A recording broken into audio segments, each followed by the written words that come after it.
Dimatiin. Masih dimatiin ya? Assalamualaikum warahmatullahi wabarakatuh, Ustadz Agus Hendra. Sudah kedengaran Ustadz suaranya? Jelas. Jelas ya. Om Bob, Ustadz Agus AHG dijadikan co-host juga. Mungkin kalau mau sharing nanti, sharing materi.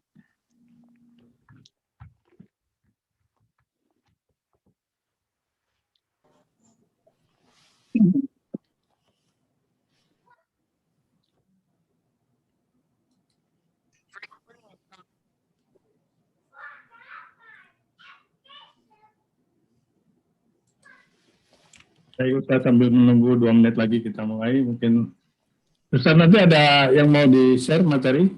Ada, gampang nanti. Ya. Oke. Berarti Om Bob, tolong Ustaz Agus nanti di co-host juga ya, supaya bisa share materi.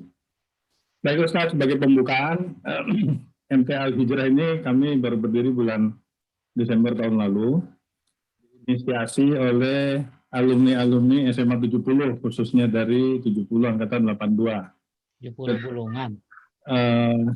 Majelis alumni berkembang cukup cepat, hingga yang diikuti oleh lintas angkatan, bukan hanya Angkatan 82, tapi dari seluruh angkatan yang ada, dari angkatan SMA 70 gitu. Dan kita juga bulan beberapa minggu yang lalu kami sudah juga mulai terbuka untuk banyak untuk mengikuti. Jadi itu background-nya Ustadz, sebagian besar memang adalah alumni. Sebagian besar adalah alumni SMA 70 yang diinisiasi oleh Angkatan 82-nya. Tapi sekarang sudah lintas angkatan dan bahkan sudah banyak umum yang ikut.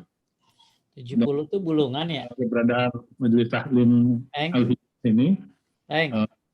70 itu bulungan? 70 bulungan, ya betul. Wah. 70 bulungan. Jadi mudah-mudahan keberadaan MT Al-Hijrah ini dapat memberikan manfaat kepada seluruh umat, khususnya untuk para jamaah dari alumni SMA 70 dan juga rekan-rekan sekalian semua. Demikian Ustadz, jadi itulah background-nya kami. Sekarang sudah masuk waktunya, mungkin kita... Ini makin tua ya. Bismillahirrahmanirrahim. Alhamdulillahirrahmanirrahim. Wassalatu wassalamu ala asrafil anbiya'i wa mursalin Muhammadin sallallahu alaihi wasallam. Asyhadu an la ilaha illallah wahdahu la syarikalah wa asyhadu anna Muhammadan abduhu wa rasuluh. Allahumma shalli wa sallim wa barik ala nabiyyina Muhammadin wa ala alihi wa ashabihi ajma'in wa man tabi'ahum bi ihsan ila yaumil. Bismillahirrahmanirrahim. Selamat malam rekan-rekan. Selamat datang kembali di MT Al-Hijrah. Yang malam ini kita akan dipandu oleh Ustadz Agus Hendra sebagai pengajar kita malam ini. Beliau juga baru perdana di dalam pengajian kita ini. Semoga apa yang kita rencanakan dan kita harapkan semua mendapat ridha Allah, juga memberikan manfaat pada kita semua. Malam ini kita akan mulai membahas masalah akhlak dari seorang muslim, bagaimana nantinya arahan-arahannya yang akan dibawakan oleh Ustadz Agus Hendra berdasarkan kitab Adabul. Jadi monggo silakan untuk menyimak. Sebelumnya selama pengajian, saya mengingatkan bahwa selama pengajian agar mematikan mikrofon, juga mematikan kamera bagi para ibu-ibu, para ukhti, para akhwat, bagi bapak-bapak yang kalau nyaman menyalakan kamera silakan. Jika ada pertanyaan selama Ustadz Agus sedang membawakan materi, sebelum kelupaan monggo silakan ditulis di dalam kolom chat. Nantinya akan kami bacakan setelah uraian dari materi dari Ustadz Agus. Kemudian terakhir kali juga mungkin kalau masih dirasa kurang dan masih banyak peminatnya, kita akan buka jalur juga langsung bertanya langsung kepada jika waktu masih mengizinkan. Demikian untuk teman-teman, mari kita segera mulai karena sudah masuk waktunya. Ustaz Agus, silakan Ustaz. Tafadhol Ustaz. Iya. Jelas suara saya? Ya, Ustaz. Itu ting-nung-ting-nungnya nggak dimatiin tuh ya. Itu ke hostnya. Hostnya Om Bob ini masih. Om Bob, itunya ting ting. Ting-nong-ting-nongnya Bob dimatiin. Ya, bismillahirrahmanirrahim. Assalamualaikum warahmatullahi wabarakatuh. Alhamdulillah, Allahumma salli ala Muhammad wa ala ali Muhammad kama sallaita ala Ibrahim wa ala ali Ibrahim innaka Hamidum Majid. Allahumma barik ala Muhammad wa ala ali Muhammad kama barakta ala Ibrahim wa ala ali Ibrahim innaka Hamidum Majid. Alhamdulillah, pada malam hari ini kita semuanya berkumpul. Semoga pada malam ini Allah Subhanahu wa taala limpahkan kita semuanya kemuliaan karena kita menuntut ilmu.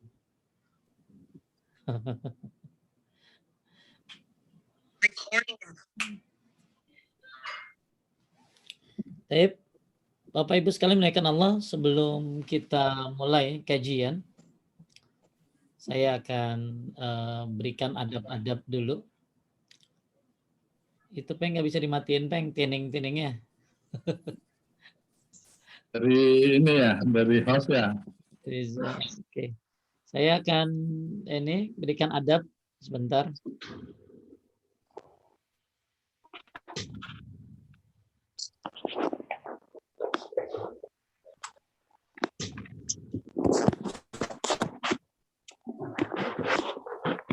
Penuh banget ya mejanya. Mungkin nggak itu ya. Ini kalau ini nggak ada malah enak malah ya. Kemarin nggak mau jadi bongkar.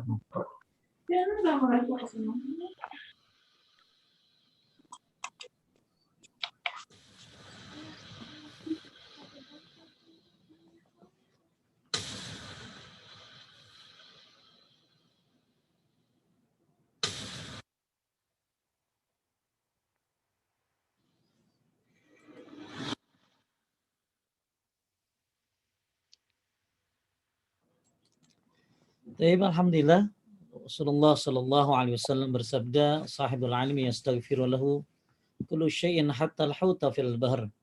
Orang yang menuntut ilmu dimintakan ampun oleh seluruh makhluk sampai ikan-ikan yang ada di lautan. Semoga kita semuanya termasuk orang-orang yang mendapatkan ampunan dari Allah Subhanahu wa taala dengan sebab menuntut ilmu ini. Juga disebutkan dalam riwayat wal malaikatu tad'u ajnihata li talibil ilmi ridwan bima yatlub. Para penuntut ilmu dinaungi oleh para malaikat. Kata Syahrabi, naungan para malaikat ini adalah untuk para penuntut ilmu saja, bukan untuk yang haji, bukan untuk yang umrah, bukan untuk yang sholat, tapi untuk menuntut ilmu. Maka berbahagialah ketika kita menjadi orang-orang yang menuntut ilmu. Bahkan kata Imam Ahmad rahimahullah menyebutkan an-nas ilal ilmi ahwaj minhum minat tu'am asy-syarab. Manusia terhadap ilmu itu lebih membutuhkan daripada makan dan minum. Manusia terhadap ilmu lebih membutuhkan daripada makan dan minum. Manusia yahtaj Peng, dimatiin aja semuanya gimana, Peng? Ini ke hostnya udah biasa belum dia nih. Saya matiin aja semuanya ya. Taib. Kata Imam Ahmad, an-nas yahtaj ila ta'am asy-syaraf yawm marrah aw marratain wa hajatuhu ila al-ilmi bi'adadi anfasihi. Manusia itu membutuhkan makan dan minum sehari sekali atau 2 kali. Tapi manusia butuh ilmu setiap waktunya. setiap tarikan nafasnya. Maka mudah-mudahan Majlis Ta'lim Al-Hijrah ini menjadi sarana untuk menambah bekal amal kita dan menjadi bekal pembendaharaan kita dan ampunan dari Allah Subhanahu wa taala. Taib, malam ini saya akan membahas satu kitab, namanya kitab Adabul Mufrad. Ini adalah kitab karya Imam Al-Bukhari. Kitab Imam Al-Bukhari, yang kitab ini berisi tentang adab-adab, akhlak kepada Allah Subhanahu wa taala, kepada orang tua, kepada saudara, kepada tetangga. Kenapa? Karena manusia membutuhkan akhlak yang baik. Dan keutamaan akhlak adalah diantaranya adalah memberatkan timbangan. Disebutkan dalam sebuah riwayat, asqalu mizanun mu'min yaumal qiyamah khuluqun hasanun. Timbangan terberat bagi seorang muslim adalah akhlak yang baik. Timbangan terberat seorang muslim adalah akhlak yang baik. Maka dengan akhlak yang baik, timbangan kita akan berat ya. Bahkan keutamaan akhlak bisa mengalahkan orang yang tahajud dan orang yang puasa di siang hari, apabila dia memiliki akhlak yang baik. Nah, maka bagi mereka yang mungkin tahajud males, kemudian juga puasa males, maka hendaklah menjadi orang yang berakhlak baik. Dan orang yang berakhlak ini memiliki banyak keutamaan. Maka kitab ini ya mengajarkan kepada kita menjadi manusia yang berakhlak. Ibnu Taimiyah menyebutkan bahwa olahraga itu ada 3. Yang pertama riyadatul badan. Yang pertama adalah olahraga badan. Olahraga badan dengan apa? Bil harakah wal masyi, dengan cara berjalan, dengan cara bergerak. Olahraga yang kedua adalah olahraga jiwa. Dengan cara apa? Dengan cara akhlak yang mulia. Dengan cara berakhlak yang mulia. Kemudian olahraga yang ketiga adalah olahraga pikiran. Dengan cara memperdalam sesuatu, maka itu adalah olahraga pikiran. Maka ketika kita sedang berakhlak, maka kita sedang berolahraga jiwa. Banyak di antara kita di saat-saat pandemi berolahraga badan, sepedahan, lari, dan lain sebagainya. Tapi mudah-mudahan juga kita barengi dengan cara berolahraga jiwa. Taib, akan saya share screen kitabnya.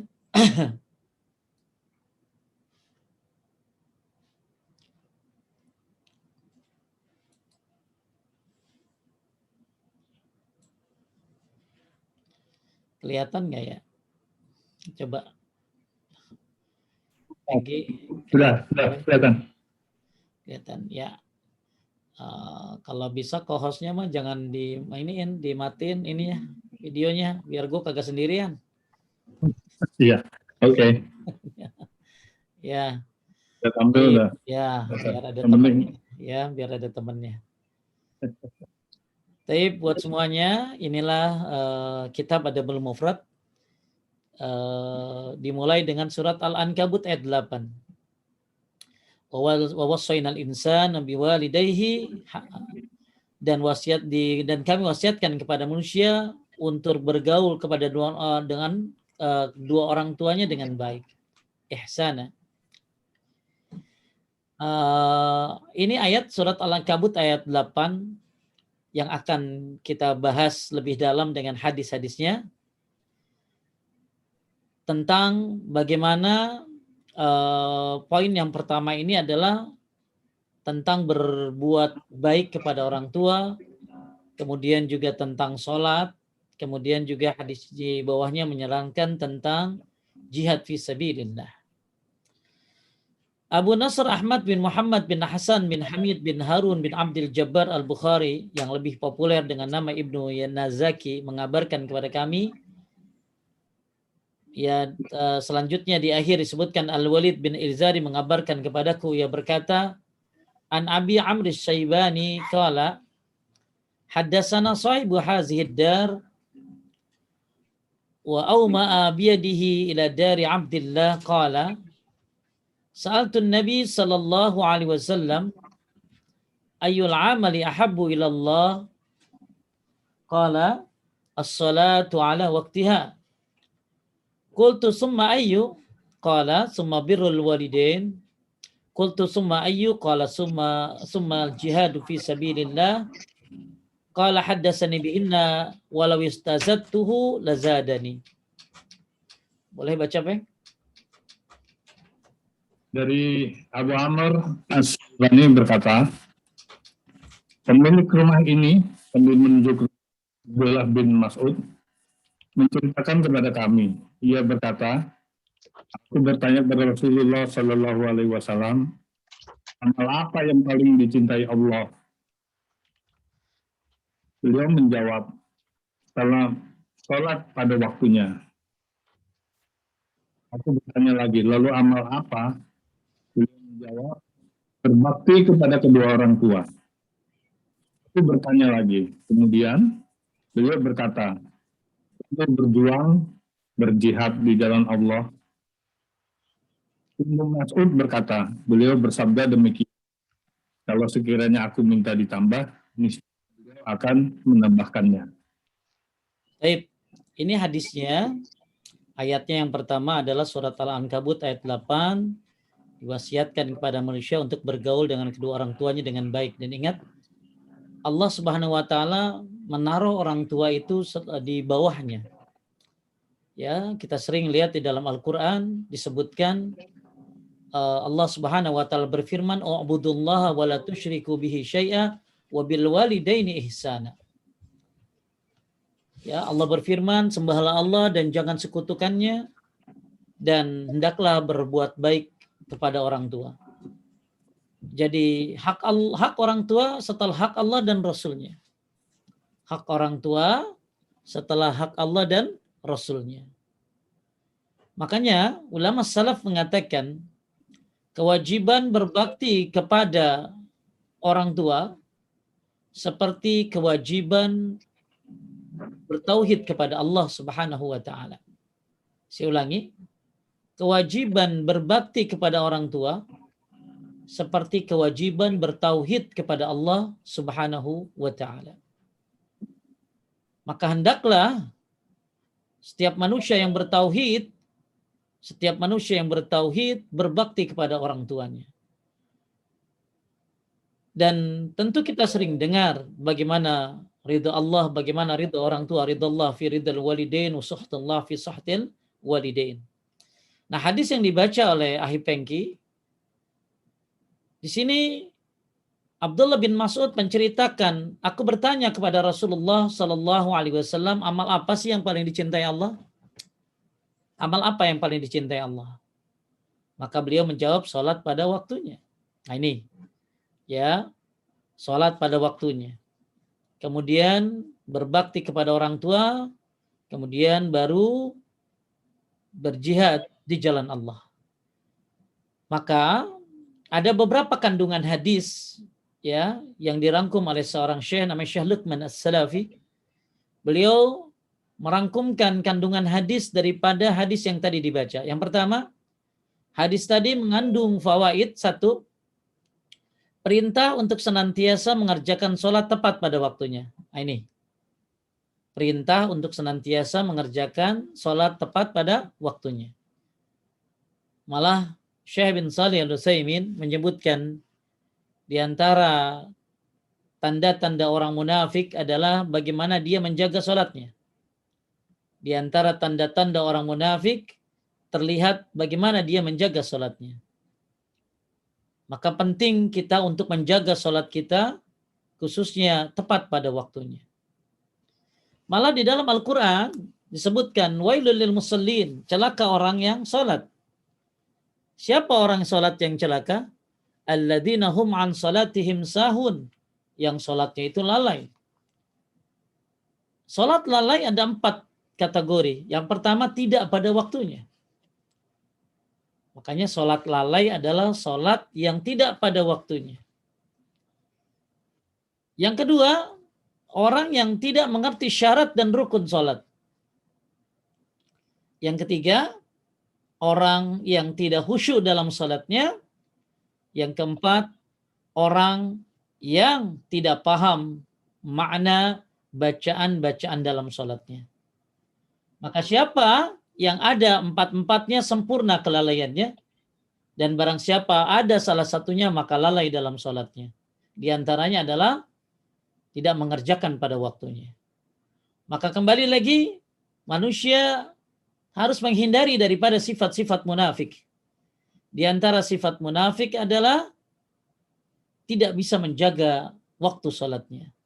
Apalagi kata Syekh bin Shalih Al-Utsaimin, bisa diketahui orang munafik adalah dalam masalah sholat isya dan sholat subuh. Ya, khususnya sholat subuh kata beliau. Nabi SAW menyebutkan asqalus salati 'alal munafik minal isya wal fajr. Salat yang paling berat bagi orang munafik itu salat isya dan salat subuh. Maka kandungan hadis yang tadi dibaca bahwa Allah mencintai, menyukai, yang pertama adalah salat yang tepat pada waktunya. Ini berarti kandungan hadis yang pertama adalah perintah untuk senantiasa mengerjakan salat tepat waktu. Sebagaimana juga di dalam Al-Quran surat Al-Baqarah ayat 238. Hafizu 'alas salawati was salatil wusta wa qumu lillahi qanitin. Peliharalah salat-salat kalian dan berdirilah dalam salatmu dengan khusyuk. Surat Al-Baqarah ayat 238. Kita masih membahas fawaid yang pertama dari hadis. Yang pertama yaitu dari hadis Abu Amr Asy-Syaibani, ya, dari berkata pemilik rumah ini sambil menunjuk Abdullah bin Mas'ud menceritakan kepada kami, aku bertanya kepada Rasulullah, amal apa yang paling dicintai Allah? Maka dijawab oleh Nabi Shallallahu Alaihi Wasallam, as-salatu ala waktiha, salatlah pada waktunya. Maka poin yang pertama, kandungan hadis daripada hadis pertama adalah perintah untuk senantiasa mengerjakan salat tepat pada waktunya. Dan tentunya disebutkan juga dalam salah satu bentuk pemeliharaan salat kita adalah dengan menyegerakannya.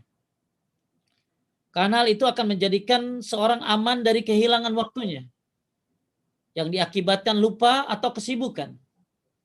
Sebagaimana disebutkan dalam Syarhus Sunnah, hendaklah kita memelihara salat-salat kita dengan menyegerakan pada waktunya agar tidak kehilangan waktu akibat daripada lupa atau kesibukan. Makanya kata Umar bin Abdul Aziz, beliau menyebutkan ijtanibul isghal inda hadratis shalah. Hindari kesibukan ketika datang waktu mau salat. Bahkan Imam Ibnul Jauzi melihat ada orang yang berwudu sebelum datang azan. Lalu kemudian dia bertanya, apakah sudah masuk azan? Kan biasanya orang wudu kapan, Peng? Orang wudu biasanya begitu dengar azan. Begitu dengar azan baru dia wudu. Nah ini dia udah wudu sebelum azan. Maka orang itu menjawab, jadi ditanya Ibnul Jauzi, emang udah azan? Maksudnya kenapa wudu? Emang udah azan? Maka beliau menjawab, aku terbiasa untuk menunggu sholat sebelum aku dipanggil. Jadi sebelum dipanggil, dia sudah terbiasa untuk mempersiapkan diri. At-Tirmizi rahimahullah mengatakan, qala Syafi'i wal waqtul awal minas salah afdal. Imam Syafi'i mengatakan salat di awal waktu itu adalah utama. Salat di awal waktu adalah utama. Wa mimma yadullu ala fadli awalil waktu ala akhirih ihtiyarun Nabi sallallahu alaihi wasallam wa Abu Bakar wa Umar. Dan yang menunjukkan keutamaan salat di awal waktu dari yang akhir adalah bahwasanya Nabi sallallahu alaihi wasallam, Abu Bakar, Umar telah memilihnya. Maksudnya Nabi sallallahu alaihi wasallam dan sahabatnya, khususnya Abu Bakar dan Umar, telah memilihnya, maksudnya mengerjakan sholat pada waktunya. Dan tidaklah, ya, ini masih dari perkataan Imam Syafi'i, ya, Dan tidaklah mereka memilih siapa maksudnya Nabi sallallahu alaihi wasallam, Abu Bakar dan Umar memilih sesuatu maksudnya salat pada waktunya kecuali ia mesti lebih utama. Mereka tidak pernah meninggalkan yang utama dan mereka selalu melaksanakan salat di awal waktu. Hadis ini diriwayatkan oleh At-Tirmizi bahwa salat awal waktu ya adalah suatu hal yang utama sebagaimana dipilih oleh Nabi dan dua orang sahabatnya itu Abu Bakar dan Umar radhiyallahu anhu. Bahkan Ibnu Hajar rahimahullah mengatakan as-salatu ala waqtiha, salatlah pada waktunya. Qala Ibnu Battal fihi annal bidar ila salati fi awwali awqatiha afdal. Kata beliau, Ibnu Battal berkata tentangnya bahwa mempercepat pelaksanaan sholat di awal waktunya lebih utama daripada mengulur-ngulurnya. Kenapa? Hal ini dikarenakan bahwa disyaratkan sholat menjadi amal yang paling dicintai. Sholat ini amal yang luar biasa. Khairu amalikum as-shalah. Sebaik-baik amal adalah sholat. Sebaik-baik amal adalah sholat. Maka kalau kita ada waktu senggang dari maghrib ke isya, ya, sholat 2 rakaat, sholat sunnah mutlak, ya 2 rakaat salam, 2 rakaat salam, 2 rakaat salam. Kenapa? Karena sholat adalah amal yang terbaik. Di dalam sholat ada baca Quran, di dalam sholat ada zikir, di dalam sholat ada berdoa. Maka disebutkan khairu ahmalikum as-shalah, sebaik-baik kalian, sebaik-baik amal adalah sholat. Apalagi ketika sholat itu dilakukan tepat pada waktunya. Kenapa? Karena yang menjadi yang paling dicintai adalah dikerjakan pada waktu yang mustahab. Makanya para ulama meletakkan hadis di atas, hadis yang tadi kita baca, meletakkan hadis di atas, ya, menjadikan di kitab-kitab mereka ini anjuran sholat di awal waktu. Seperti Ad-Darimi membuat bab, nih, jadi Imam Ad-Darimi ini di dalam kitab hadisnya membuat sebuah bab judulnya Istihbabus Salati fi awalil waqt. Disukai salat di awal waktu. Juga Ibnu Hibban ya membuat bab berjudul Al-Bayan bi anna qaul sallallahu alaihi wasallam salatu limiqatiha. Penjelasan bahwa sabda Nabi SAW salatlah pada waktunya. Dan lain sebagainya, ya. Jadi hadis tadi dijadikan oleh para ulama ahli hadis tentang bab disukai sholat pada waktunya. Oleh karena itu, kebanyakan ulama dari kalangan sahabat, tabi'in, dan setelah mereka berpendapat bahwa menyegerakan pelaksanaan sholat di awal waktu adalah lebih utama, afdal, kecuali apa? Isya dan zuhur. Kecuali isya dan zuhur saat hari teramat panas. Ya, jadi sholat semua harus awal waktu itu lebih utama. Tapi ada sholat yang boleh ditunda. Di antaranya adalah isya dan zuhur. Isya dan duhur. Kenapa? Dari Abu Hurairah radhiyallahu an dari Nabi sallallahu alaihi wasallam beliau bersabda, "Idza ishtaddal har fa'abridu bis-shalah fa inna shiddatil har min fayhi jahannam." Nah, ini buat salat duhur nih. Jika panas sangat menyengat, kalau panas sangat menyengat, lagi panas banget, maka tundalah salat sampai agak dingin. Ya, cuma masalahnya di kita panas apa? Di kita kagak ada panas banget ya. Yang ada panas hati. Maka ketika panas banget, maka dibolehkan untuk untuk apa? Ya, untuk menunda sholat duhur sampai agak dingin selama tentunya tidak keluar dari waktunya. Kenapa? Karena sesungguhnya panas yang menyengat adalah uap neraka Jahannam. Hadis ini diriwayatkan oleh Bukhari. Jadi semua sholat harus dilakukan awal waktunya. Semua sholat harus dilakukan pada awal waktu lebih utama. Kecuali sholat zuhur yang pertama kalau panas banget. Ya, tapi alhamdulillah di Indonesia ini tentunya masjid-masjid pada ber-AC, ya. tentunya dan cuaca di kita juga tidak panas-panas banget, maka tentunya awal waktu lebih baik. Kenapa? Karena tidak ada sebabnya untuk menunda. Kemudian juga dari Aisyah radhiyallahu an berkata, suatu malam Nabi sallallahu alaihi wasallam pernah mengakhirkan salat hingga hampir habis waktu malam, dan hingga para jamaah yang ada di masjid tertidur. Kemudian beliau keluar untuk salat dan bersabda, innahu lawaqtuha laula an asyqa ala ummati. Sungguhnya inilah waktu yang utama, maksudnya jika saja tidak memberatkan bagi umatku, maksudnya waktu Isya.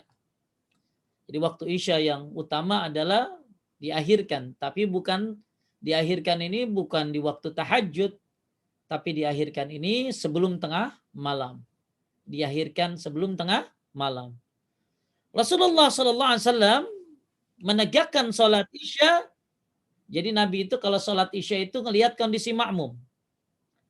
Jika kondisi makmum sudah kumpul di awal waktu, maka beliau menyegerakannya. Jadi kalau para sahabat sholat Isya kumpulnya cepat, maka Nabi awal waktu Isyanya. Akan tetapi apabila Nabi melihat mereka terlambat, para sahabat terlambat, maka beliau pun menundanya, ya. Dan ini sunnah yang berlaku bagi imam, ya, sunnah yang berlaku bagi imam, sebagaimana sebutkan dalam riwayat. Jadi salatlah tepat pada waktunya. Dan hendaklah kita menjaga waktu-waktu salat, karena kita cuma disebutkan bahwa kita ini cuma menunggu dua panggilan. Yang pertama panggilan salat, yang kedua adalah panggilan kematian. Maka hendaklah kita menjaga waktu-waktu salat kita. Sekarang ini luar biasa, menjaga waktu salat ini banyak alarmnya, ya, banyak aplikasinya. Sangat mudah sekali untuk bisa menjaga waktu sholat. Dengan apa? Ya dengan aplikasi-aplikasi banyak sekali. Bisa 10 menit, diingatkan sebelum azan, maka bagi mereka yang mau. Tapi ada orang, ya, azan di mana-mana berkumandang. Azan di mana-mana berkumandang. Handphonenya pun azan, jamnya pun azan, karena jamnya al-fajr, ya, bisa azan. Bahkan komputer di kantornya pun azan. Akan tetapi mereka tetap tidak melaksanakan tepat pada waktunya, karena pengingat yang terbaik adalah hatinya. Pengingat yang terbaik adalah hatinya. Maka ketika hati ini, ya, sadar bahwa pentingnya sholat, ketika hati ini sadar bahwa Masya Allah begitu banyak keutamaan dalam sholat, apalagi sholat berjamaah di masjid, satu langkahnya saja menghapuskan dosa, satu langkahnya naik derajat. Man tatahhara fi baiti syumma masa ila baitin min buyutillah liyaqdiya faridatan min faraidillah kana khatwatu ihdahuma tahuttu khati'ah wal ukhra tarfa'u darajah. Siapa yang berwudu di rumahnya, kemudian melangkahkan kakinya ke masjid, satu langkah menghapuskan dosa, satu langkah naik derajat di hadapan Allah Subhanahu wa ta'ala. Jadi luar biasanya, ya, kalau orang sadar betapa indahnya sholat berjamaah, betapa banyaknya pahalanya, apalagi sholat Isya dan subuh. Ya, kalau dia tahu betapa besar pahalanya, maka dia akan merangkak menuju masjid. Sebutkan dalam hadis, basyiril masa'ina fid dulmi ilal masjid binuri tami yaumal qiyamah. Kabar gembira bagi orang yang sholat di waktu malam, maksudnya Isya dan subuh, akan mendapatkan cahaya yang sempurna nanti pada hari kiamat. Maka bagi mereka yang tahu keutamaan, man takhayyalas sawab faqad khaffa 'alil amal. Siapa yang membayangkan pahala, siapa yang tahu keutamaan, maka dia akan mudah dalam melaksanakannya. Makanya kata Syekh Abdul Aziz bin Baz, bil ilmi takunun nufus wal amwal rahisa fil jalbi ridallah. Gara-gara ilmu mudah, murah semuanya. Gara-gara ilmu murah dirimu dan murah hartamu. Gara-gara ilmu. Apa maksudnya? Gara-gara ilmu, seberat apapun sholat subuh di masjid, seberat apapun sholat isya, seberat apapun dari habis subuh menunggu syuruk, dia akan kerjakan. Kenapa? Karena dia sudah punya ilmunya. Maka dengan ilmu, murahlah segala jiwamu dan murahlah hartamu. Harta bisa murah, dengan mudahnya dia akan sedekah. Dengan mudahnya dia akan membantu orang lain karena ilmu. Maka ketika kita memiliki ilmu tentang salat, ketika kita memiliki ilmu tentang pentingnya salat, bagaimana kedudukan salat, maka Masya Allah, kita akan semangat melaksanakannya. Coba Anda perhatikan, untuk haji tinggal turun ayat. Untuk puasa tinggal turun ayat. Untuk zakat tinggal turun ayat. Tapi untuk perintah salat tidak hanya turun ayat, tapi nabinya dipanggil menuju Sidratul Muntaha yang disebut dengan peristiwa Isra dan Mi'raj. Jadi untuk salat tidak hanya turun ayat, tapi nabinya langsung dipanggil. Maka hendaklah kita semua menjaga salat-salat kita. Kenapa? Ya karena begitu besarnya keutamaan salat. Bahkan amal yang dicintai oleh Allah adalah salat pada waktunya. Dan hati-hati dari meninggalkan salat. Ya, apalagi salat asar. Man taraka salat al-ashri faqad habita amaluh. Orang yang meninggalkan salat asar maka hilang amalnya. Dalam sebuah riwayat yang lain, orang yang meninggalkan salat asar maka seperti kehilangan harta dan keluarganya. Maka Allah berfirman di dalam surat Al-Baqarah ayat 238, Hafizu 'alas salawati was salatil wusta wa qumu lillahi qanitin. Peliharalah salat-salat kalian, peliharalah salat wusta, itu asar. Ya, dan berdirilah dengan khusyuk. Ma'asyiral mu'minin rahimani wa rahimakumullah. Allah Subhanahu wa taala berfirman, bahkan nanti di akhirat ada orang yang tidak bisa sujud. Di dalam Al-Quran surat Al-Qalam ayat 42 Allah berfirman, Yauma yukshafu an syakin wa yud'auna ila sujudi fala yastati'un. Khasyiatan absaruhum tarhaquhum zillah wa qad kanu yud'auna ila sujudi wa hum salimun. Ketika betis disingkapkan, ketika manusia diperintahkan untuk bersujud, yud'auna ila sujudi fala yastati'un. Ternyata nanti di akhirat ada orang disuruh sujud kagak bisa sujud dia. Dia disuruh sujud, orang-orang pada sujud dia kagak bisa sujud. Kenapa? Ya, khasyatan absaruhu, malu, ya pandangannya. Kenapa? Dulu dia diperintahkan untuk sholat, tapi dia tidak mau padahal dalam keadaan sejahtera. Maka hendaklah kita semuanya, apalagi yang mungkin sudah tua-tua ya, sudah 40, 50 ya, dan semuanya tentunya bukan hanya punya orang tua saja. Hendaklah kita menjaga sholat-sholat kita agar kita, kenapa? Karena sholat ini tentunya amal yang pertama kali ditanya. Sholat bukan hanya amal terbaik, khairu amalikum as-shalah. Ya, bahkan Anda saking pentingnya sholat ya, Anda bangun subuh jam 7 nggak sengaja, Anda disuruh sholat. Tetap Anda sholat. Ya, Anda nggak sengaja bangun jam 7 ya. Kalau jam 11 tuh orang mati suri kali. Ya, Anda bangun ya tidur jam 7. Bangun jam 7. Astagfirullahaladzim. Ya, maka Anda langsung sholat. Ya. Ya, kenapa? Kafarahnya yaitu balas dendanya ya sholat udah. Segitu pentingnya sholat. Sampai orang yang meninggalkannya karena tidak sengaja, maka disuruh dia melaksanakannya. Baik fawaid daripada batasan mengakhirkan sholat, ya batasan mengakhirkan pelaksanakan sholat isya. Jadi kalau antum tadi kita sudah bahas sholat itu pada awal waktunya. Sholat pada awal waktunya, kecuali 2 sholat, zuhur dan isya. Zuhur karena sebab begitu panas.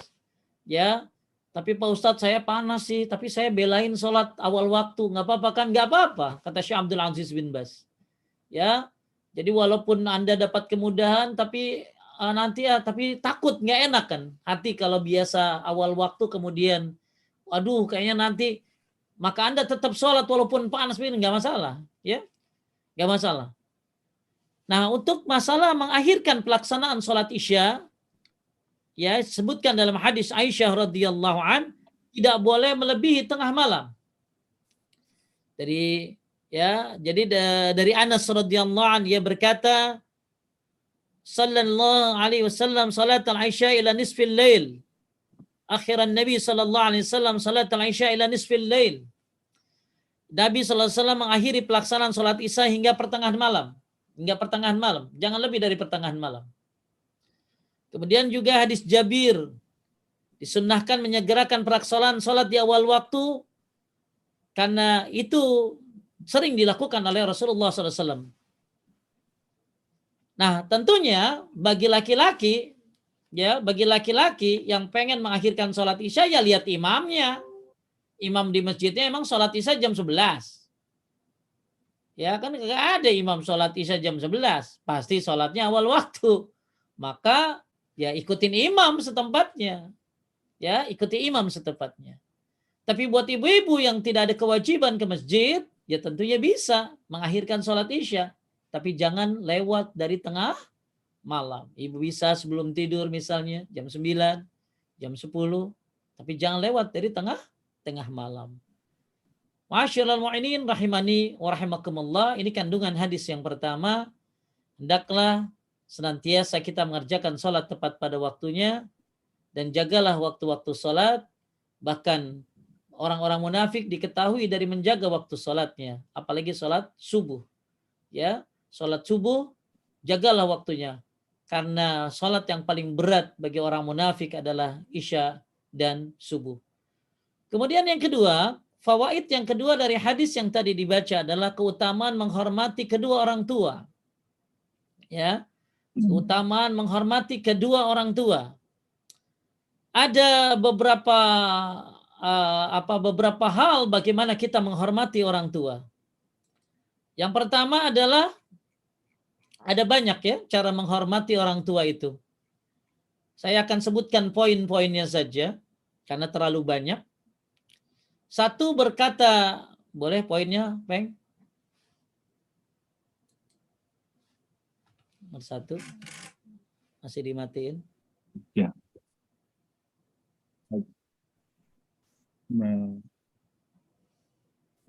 Berkata-kata dengan sopan dan penuh kelembutan, dan menjauhi perkataan yang menyakiti hati mereka. Surat Al-Isra ayat 23, boleh baca artinya, Peng? Bismillahirrahmanirrahim. Dan Tuhanmu telah memerintahkan supaya kamu jangan menyembah selain Dia. Dan hendaklah kamu berbuat baik pada ibu bapamu dengan sebaik-baiknya. Jika salah seorang di antara keduanya atau kedua-duanya sampai berumur lanjut dalam pemeliharaanmu, maka sekali-sekali janganlah kamu mengatakan kepada keduanya perkataan dan janganlah kamu membentak mereka dan ucapkanlah pada mereka perkataan yang mulia. Sadaqallahu alaihi. Surat Al-Isra ayat 23. Ini dalil tentang berkata-kata yang sopan, penuh kelembutan, jauhi perkataan yang menyakiti hati mereka. Jadi kita lagi bahas fawaid yang kedua. Tadi fawaid yang pertama adalah menjaga salat pada waktunya, amal yang dicintai oleh Allah. Yang kedua adalah berbakti kepada orang tua. Dan Syekh Luqman As-Salafi menyebutkan bahwa di antara poin fawaid daripada hadis itu adalah tadi bahwa kita disuruh untuk keutamaan menghormati kedua orang tua. Ya, dan bagaimana cara menghormati kedua orang tua? Satu, berkata-kata dengan sopan dan penuh kelembutan. Dan jauhi perkataan yang menyakiti hati mereka berdasarkan surat Al-Isra ayat 23. Bahkan di surat Al-Isra ayat 23 ini, ya, Allah Subhanahu wa taala menyebutkan tentang dirinya dan jangan menyekutukannya, baru kemudian berbuat baik kepada orang tua. Ya. Kemudian kita lihat yang bersikap tawaddu kepada orang tua dan sikapi mereka dengan penuh kasih sayang. Wahfiz lahum ajana zulmi minar rahmah wa rabbirhamhuma kama rabbayani shaghira. Ya, bersikap tawaddu, rendah siapapun Anda ya. Walaupun Anda sudah sukses sekarang. Orang tuamu mungkin dari kampung datang ke rumah, ya begitu kayanya dirimu, tapi rendahkanlah dirimu di hadapannya, ya, karena bisa jadi kesuksesanmu adalah karena doa-doanya di tengah malamnya. Siapa yang bisa nangis berdoa kecuali orang tua? Dulu kita kagak bisa nangis berdoa, ya masih muda, mana ada anak SMA doa nangis ya, ya jarang banget itu, ya kuliah aja kagak. Tapi begitu kita sudah jadi orang tua, kita punya anak, begitu mudahnya kita menangis, ya mendoakan anak. Sampai kita jaga makanan kita dari yang haram, supaya doa kita mustajab. Maka bertawadullah kepada orang tuamu, sikapilah mereka dengan penuh kasih sayang. Siapapun dirimu, kedudukan apapun, ya kamu adalah anaknya. Bahkan pernah ada seorang ulama lagi ngajar tiba-tiba emaknya masuk ke dalam, lagi ngajar muridnya banyak, bilang begini, nah sudah ngasih makan ayam belum? Belum ibu. Kasih makan sono. Dia pergi ngasih makan ayam. Ya, luar biasa ya taatnya sama orang tua. Kemudian yang ketiga, tidak memandang orang tua dengan pandangan yang tajam, tidak bermuka masam atau wajah yang tidak menyenangkan. Ya, ini memandang dengan pandangan yang tajam, nggak boleh sama orang tua. Tidak meninggikan suara ketika berbicara dengan orang tua. Ini poin yang keempat. Ya, jangan meninggikan suara ketika berbicara dengan orang tua. Kemudian tidak mendahului mereka dalam berkata-kata. Ya, luar biasa ya. Anak-anak sekarang orang tua mah dipotong mulu kalau lagi ngomong. Tapi kan. Ya. Masa sih? Ya, Masya Allah ya. Ya, ini adab ya, makanya Masya Allah ya. Apakah ada masih anak-anak yang memiliki akhlak kepada orang tuanya di zaman sekarang? Mudah-mudahan masih banyak di antara anak-anak bapak dan ibu. Tidak mendahului mereka dalam berkata-kata. Kemudian lebih mengutamakan orang tua daripada diri sendiri atau itsar dalam perkara duniawi. Ya. Hendaklah kita tidak mengutamakan diri kita sendiri dari orang tua dalam perkara duniawi seperti makan, minum, dan perkara lainnya. Jadi orang tua lebih diutamakan. Bahkan dengan sebab itu ada 3 orang yang mungkin Bapak Ibu tahu dalam riwayat Bukhari. Ada 3 orang yang terjebak dalam goa. Yang goanya tertutup. Kemudian masing-masing di antara mereka bertawassul. Salah satu di antara mereka bertawassul dengan kebaikannya kepada orang tuanya, setiap hari memberi susu kepada orang tuanya. Setiap hari. Ya, suatu ketika ibunya, bapaknya sudah tidur, maka susunya dia pegang. Padahal malam itu anaknya, istrinya minta, tapi dia lebih mendahulukan orang tuanya. Maka kemudian dia bertawassul dengan amalnya, maka terbukalah pintu guanya. Insyaallah, jadi Anda yang ngurusin orang tua boleh ya bertawassul ya. Tapi ya ngurusinnya udah lama, ya baru Jumat kemarin ngurusin ya. Ya, udah lama, ya Allah, aku ngurusin orang tua sudah 3 tahun, 4 tahun, 10 tahun. Kalau itu bikin engkau ridho, ya Allah, maka mudahkan segala urusanku, ampuni dosa-dosaku. Mantap tuh, tawassul dengan berbakti kepada orang tua. Gak apa-apa begitu, karena mintanya sama Allah, bukan ente curhat di Facebook, ya, bukan taruh di status, tapi mintanya kepada Allah Subhanahu wa Ta'ala. Kemudian dakwahi mereka kepada agama yang benar. Nah, bisa jadi ya, ada orang tua yang mungkin maaf ya, belum sehebat Anda dalam agamanya. Ya, karena mungkin Anda sekarang kan belajar agama mudah banget ya. Sekarang belajar agama sangat-sangat mudah. Di saat pandemi pun banyak orang belajar agama. Dan hati-hati, Anda di waktu pandemi malah jauh dari agama, malah itu kena musibah yang kedua. Ya, jadi kemudian Anda kenal tauhid, kenal sunnah, tapi orang tua masih jauh sekali dari tauhid dan sunnah. Maka dakwahi mereka dengan baik. Dakwahi mereka dengan cara yang ma'ruf. Gimana Pak Ustadz? Kasih tahu. Kalau ternyata mereka suka, alhamdulillah. Kalau tidak mau, marah, maka diam. Nah, itu aja, tinggal berdoa saja. Ya. Ini dakwahi mereka kepada agama yang benar. Karena betapa banyak orang-orang tua yang sekarang ini tidak seperti anak-anak yang mungkin dulu teknologinya tidak canggih, jadi kurang update mereka dalam masalah ilmu. Tapi kalau sekarang Masya Allah, betapa banyak ya anak-anak yang sudah lebih pintar daripada orang tuanya. Kemudian jagalah kehormatan mereka. Jagalah kehormatan mereka. Ya. Kemudian berikanlah pelayanan kepada orang tua dan bantulah urusan-urusannya. Ini ya kalau orang tua ya butuh sesuatu, ya layani mereka. Bantulah urusan-urusannya. Kemudian jawablah panggilan mereka dengan segera. Bahkan sholat sunnahmu boleh dipercepat atau dibatalkan. Tapi kalau sholat wajib dipercepat. Segera. Tapi kalau sholat sunnah, maka Anda boleh membatalkan karena dipanggil oleh orang tua. Ini dulu ada cerita seorang hamba Allah yang saleh namanya Jurej. Jurej ini lagi sholat, dipanggil sama ibunya padahal sholat sunnah. Dia kagak nyaut. Maka akhirnya ibunya berdoa dengan doa yang salah. Maka kemudian akhirnya Jurej ditimpa sebuah fitnah. Ya, Masya Allah. Ini di sini dijadikan dalil bahwa jawab panggilan mereka dengan segera. Ya, misal kalau lagi sholat sunnah bisa dibatalkan. Tapi kalau untuk sholat wajib dipercepat. Ya, dipercepat dan tentunya tetap tuma'aninah. Atau memang dibolehkan untuk mengatakan sesuatu. Ya, misalnya Allahu Akbar, ya, atau Subhanallah supaya orang tahu Anda sedang sholat wajib. Tapi kalau sholat sunnah segera.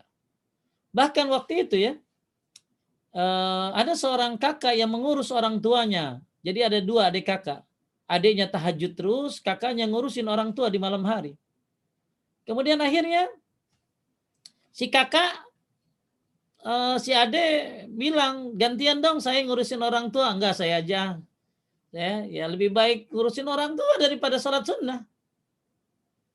Malah ada sebuah kalimat, ketika Anda meninggalkan sunnah gara-gara yang wajib, maka Anda dimaafkan. Tapi ketika Anda meninggalkan yang wajib gara-gara sunnah, maka Anda tertipu. Ya, jadi Anda meninggalkan sunnah gara-gara yang wajib, maka Anda dimaafkan.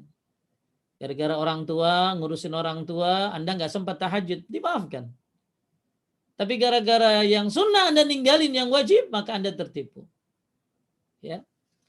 Nah, itu bisa dilihat di buku seperti Amalan Sunnah Setahun. Ustadz Yazid bin Abdul Qadir Jawas mengungkapkan kalimat seperti itu. Jawablah panggilan mereka dengan segera. Kemudian yang ke-11, jangan berdebat dengan mereka. Jangan mudah menyalah-nyalahkan mereka. Jelaskan dengan penuh adab. Nah ini ya panjang kalau dijelasin. Banyak banget hak-hak orang tua yang harus kita ketahui. Dan inilah cara yang ke-11 menghormati mereka. Jangan banyak berdebat dengan mereka. Ya, apalagi sampai nunjuk-nunjuk ya, orang tua ditunjuk-tunjuk.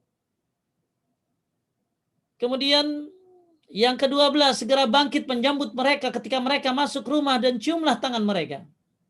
Nabi SAW jika melihat putri beliau SAW datang ke rumah beliau SAW, maka Nabi SAW menyambut kedatangannya.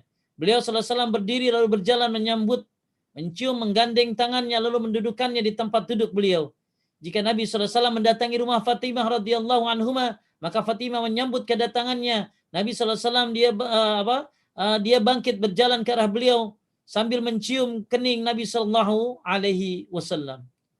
Jadi ketika datang orang tua ke rumah kita sambut, ya, kemudian kita cium tangannya, ya, inilah yang dilakukan oleh Fatimah radhiyallahu anha. Bahkan Fatimah mencium kening Nabi Sallallahu Alaihi Wasallam. Kemudian yang ke-13 di antara mempergauli orang tua dengan baik adalah jangan mengganggu mereka di waktu mereka istirahat. Ya. Kemudian yang ke-14 jangan berbohong kepada mereka. Kemudian yang ke-15 jangan pelis untuk menafkahkan mereka. Dan sedekah yang terbaik itu buat saudara ya. Sedekah yang terbaik itu buat saudara. Ya, apalagi pahalanya dua, pahala sedekah dan pahala silaturahim. Sadaqatun zirrahim ala zirrahim sadaqatun wasilatun. Ini cuma nyampe cepep kuotanya. Iya. Ntar pakai punya gua aja, punya gua 300. Ya Ustaz, kayaknya ini masih sampai 100. Nanti kita lagi. Iya, kasihan banyak yang ikut tapi mental kali ya. Iya betul. Dari tadi banyak yang masuk tapi mental.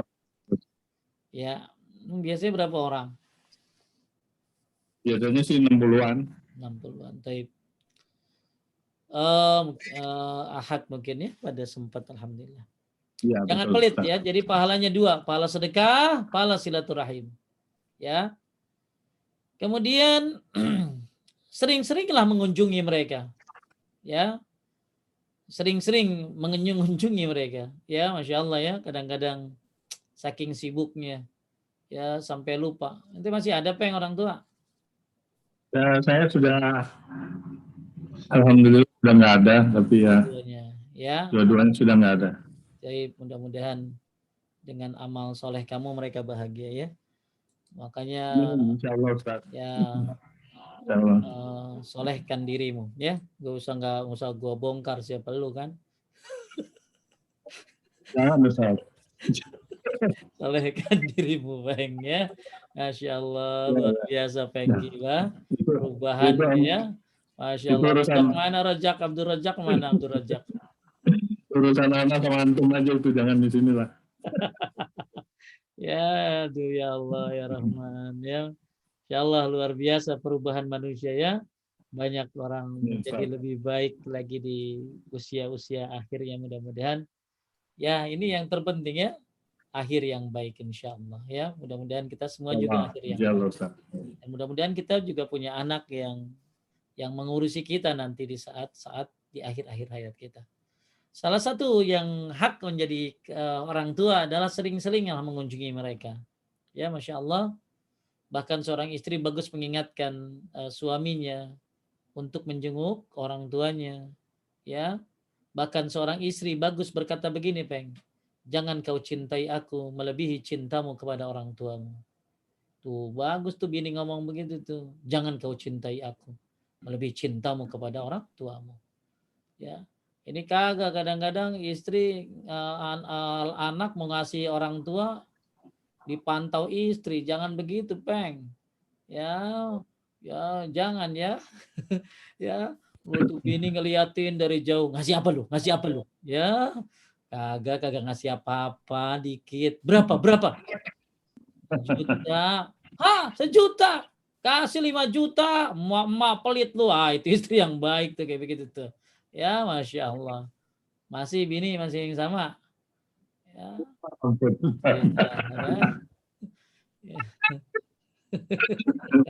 Sudah mulai deh, terangkat nih.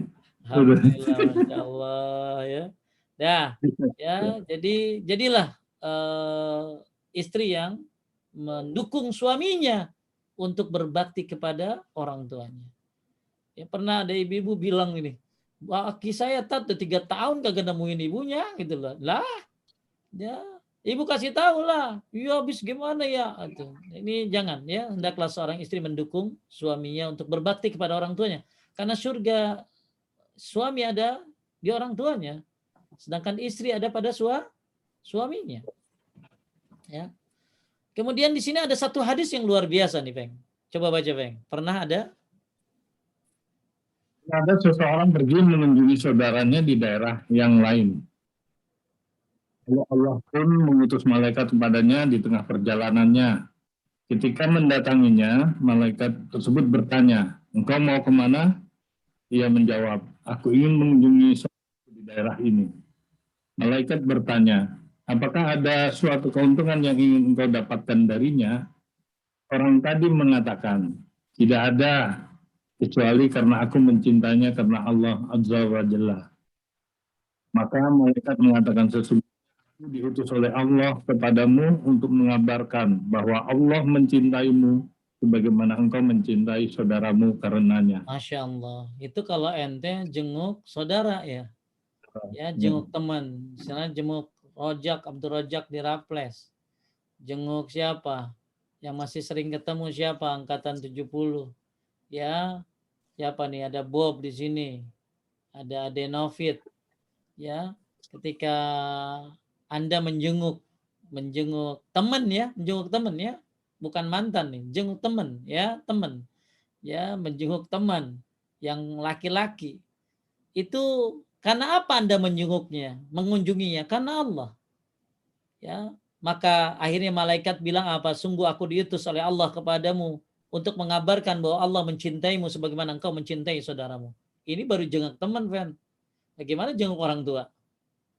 Ya, jadi buat Bapak Ibu yang udah lama nggak jenguk orang tua, di WA dah. Ya, di WA. Ya, cara berbuat baik sama orang tua banyak caranya, di antaranya az-ziarah, berkunjung ya. Ya, cuman kita lebih senang kunjungan nama yang mati daripada yang hidup gitu. Ya, yang mati mah tinggal didoain. Ya, yang hidup kudu dihidupin, kudu dinafkahin kadang-kadang. Ziarah wal ihda, kasih hadiah, wal i'ana bil qauli wal fi'l, dengan cara menolongnya, perkataan dan perbuatan. Banyak yang bisa kita lakukan untuk membahagiakan mereka. Salah satunya ziarah, mengunjungi mereka. Ya, bayangin nyunjunguk saudara aja yang bukan keluarga loh, Peng. Yang bukan keluarga ini. Maka Allah mencintai dia sebagaimana dia mencintai saudaranya. Sekarang yang ada jenguk bukan saudara, orang tua. Maka gimana kedudukannya? Semoga Allah meridhoi kita. Dengan sebab kita menjenguk orang tua kita. Masya Allah ya. Kemudian nomor 17, jika ingin minta sesuatu kepada mereka, mintalah dengan lemah lembut. Ya. Jika kalian maksa jika minta demi Allah, jika seorang minta kepadaku sesuatu kemudian aku mengabulkan permintaan tersebut dengan perasaan tidak senang, maka tidak ada keberkahan pada dirinya dan apa yang ia minta itu. Ya, meminta kepada orang lain dengan memaksa adalah akhlak yang buruk. Bagaimana kalau sama orang tua? Nah, ini hadis di atas nih tentang bagaimana meminta sama orang lain. Jangan kalian memaksa jika meminta. Demi Allah, jika seorang meminta kepadaku sesuatu, kemudian aku mengabulkan permintaan tersebut dengan perasaan tidak senang, terpaksa dia ngasih, maka tidak ada keberkahan pada dirinya dan apa yang dia minta itu. Ya, misalnya ada orang minta sama kita, wah, mintanya maksa. Kan banyak yang minta kayak begitu maksa tuh. Ya, padahal hak kita, tapi malah diperes. Maka kita akhirnya ngasih karena terpaksa. Maka nggak ada keberkahan pada dirinya dan apa yang dia minta. Ini buat orang lain. Nah sekarang minta sama orang tua maksa, ya lebih berbahaya lagi tentunya. Kemudian jika orang tua dan istri bertikai maka berlaku adillah, ya berlaku adil.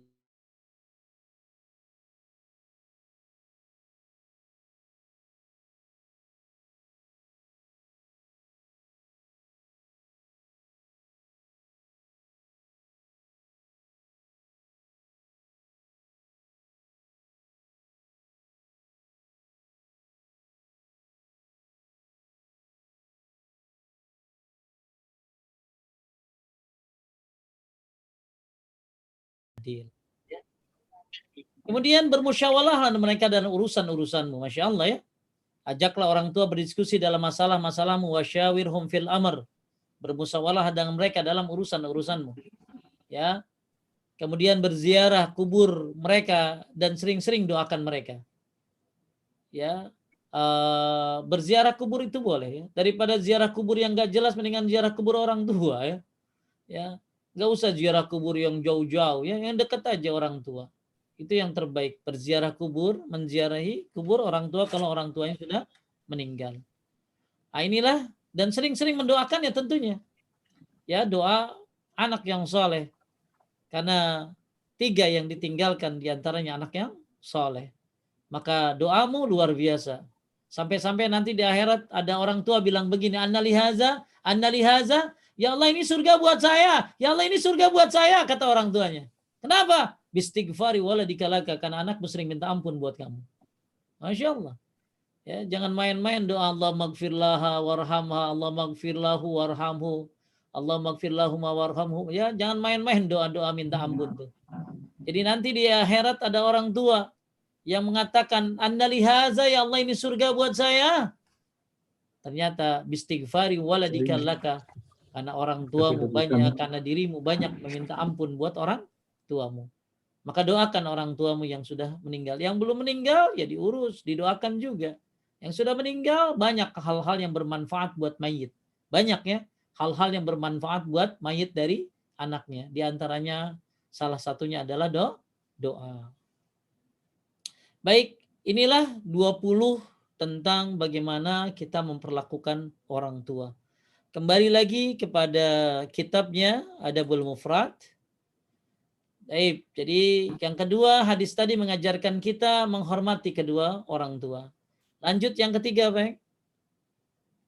Yang ketiga, keabsahan penggunaan kata apa itu? Lau, Lau.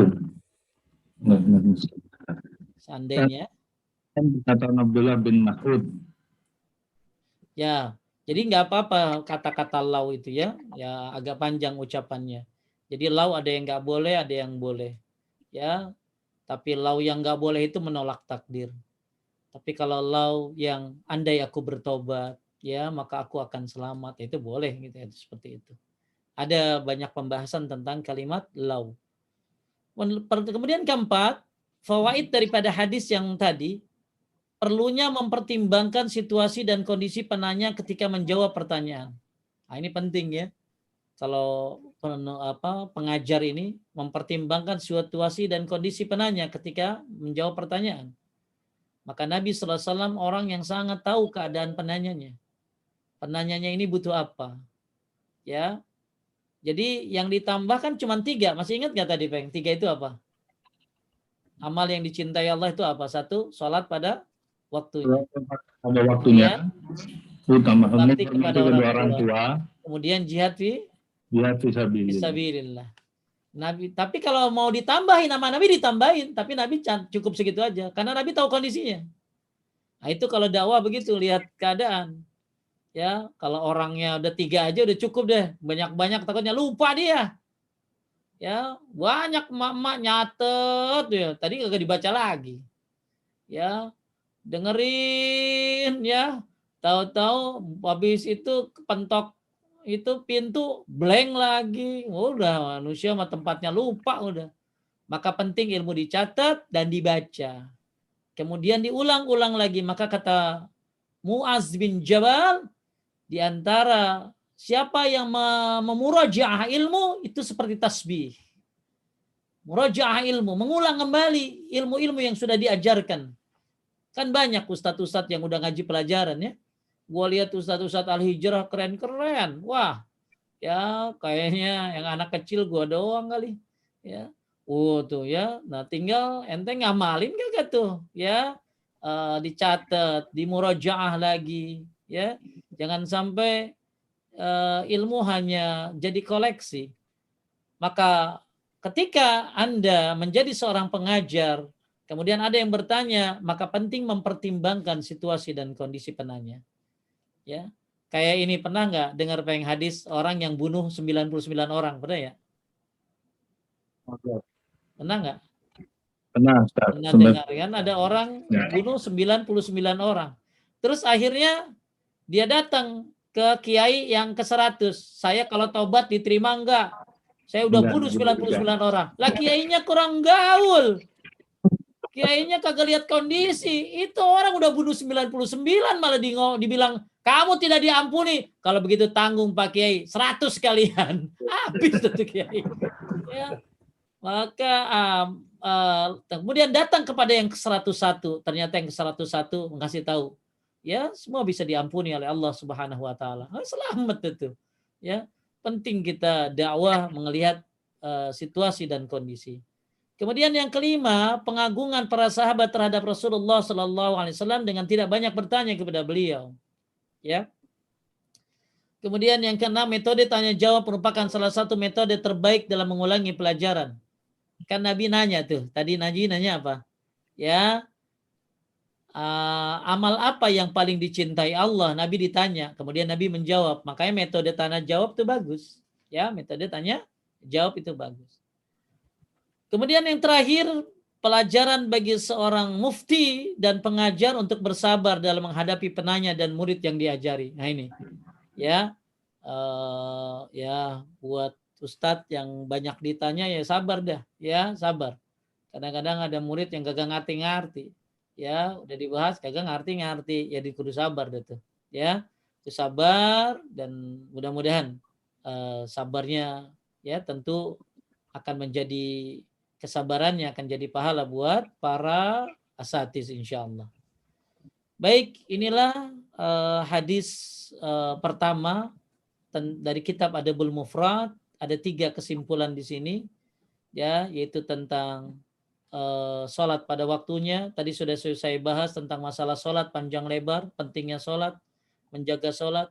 Hati-hati jaga sholatmu ya, jaga sholatmu. Apalagi sholat isya dan subuh. Karena tanda-tanda orang munafik adalah ya mereka malas laksanakan sholat isya dan subuh. Kemudian yang kedua adalah berbakti kepada orang tua. Sudah saya bahas tadi tentang berbakti kepada orang tua, ada 20. Bagaimana cara mempergauli orang tua dengan baik. Kemudian yang terakhir adalah jihad fi sabilillah. Maka di sini jihad di jalan Allah, alangkah baiknya dia izin kepada orang tuanya. Ya, ketika orang tua yang tidak ada yang mengurus, maka mengurus orang tua adalah jihad. Mengurus orang tua adalah jihad. Ada banyak macam jihad ya. Jihad terhadap orang-orang kafir, jihad terhadap orang-orang munafik, jihad terhadap syaitan, jihad terhadap hawa nafsu. Maka di sini amal yang terbaik yang disampaikan oleh Rasulullah adalah nomor 3 adalah jihad di jalan Allah. Tapi Peng, mungkin ada yang mau nanya? Udah 1 jam. Baik, Ustaz. Ini ada satu pertanyaan di kolom chat. Kita buka dulu, kita baca. Assalamualaikum.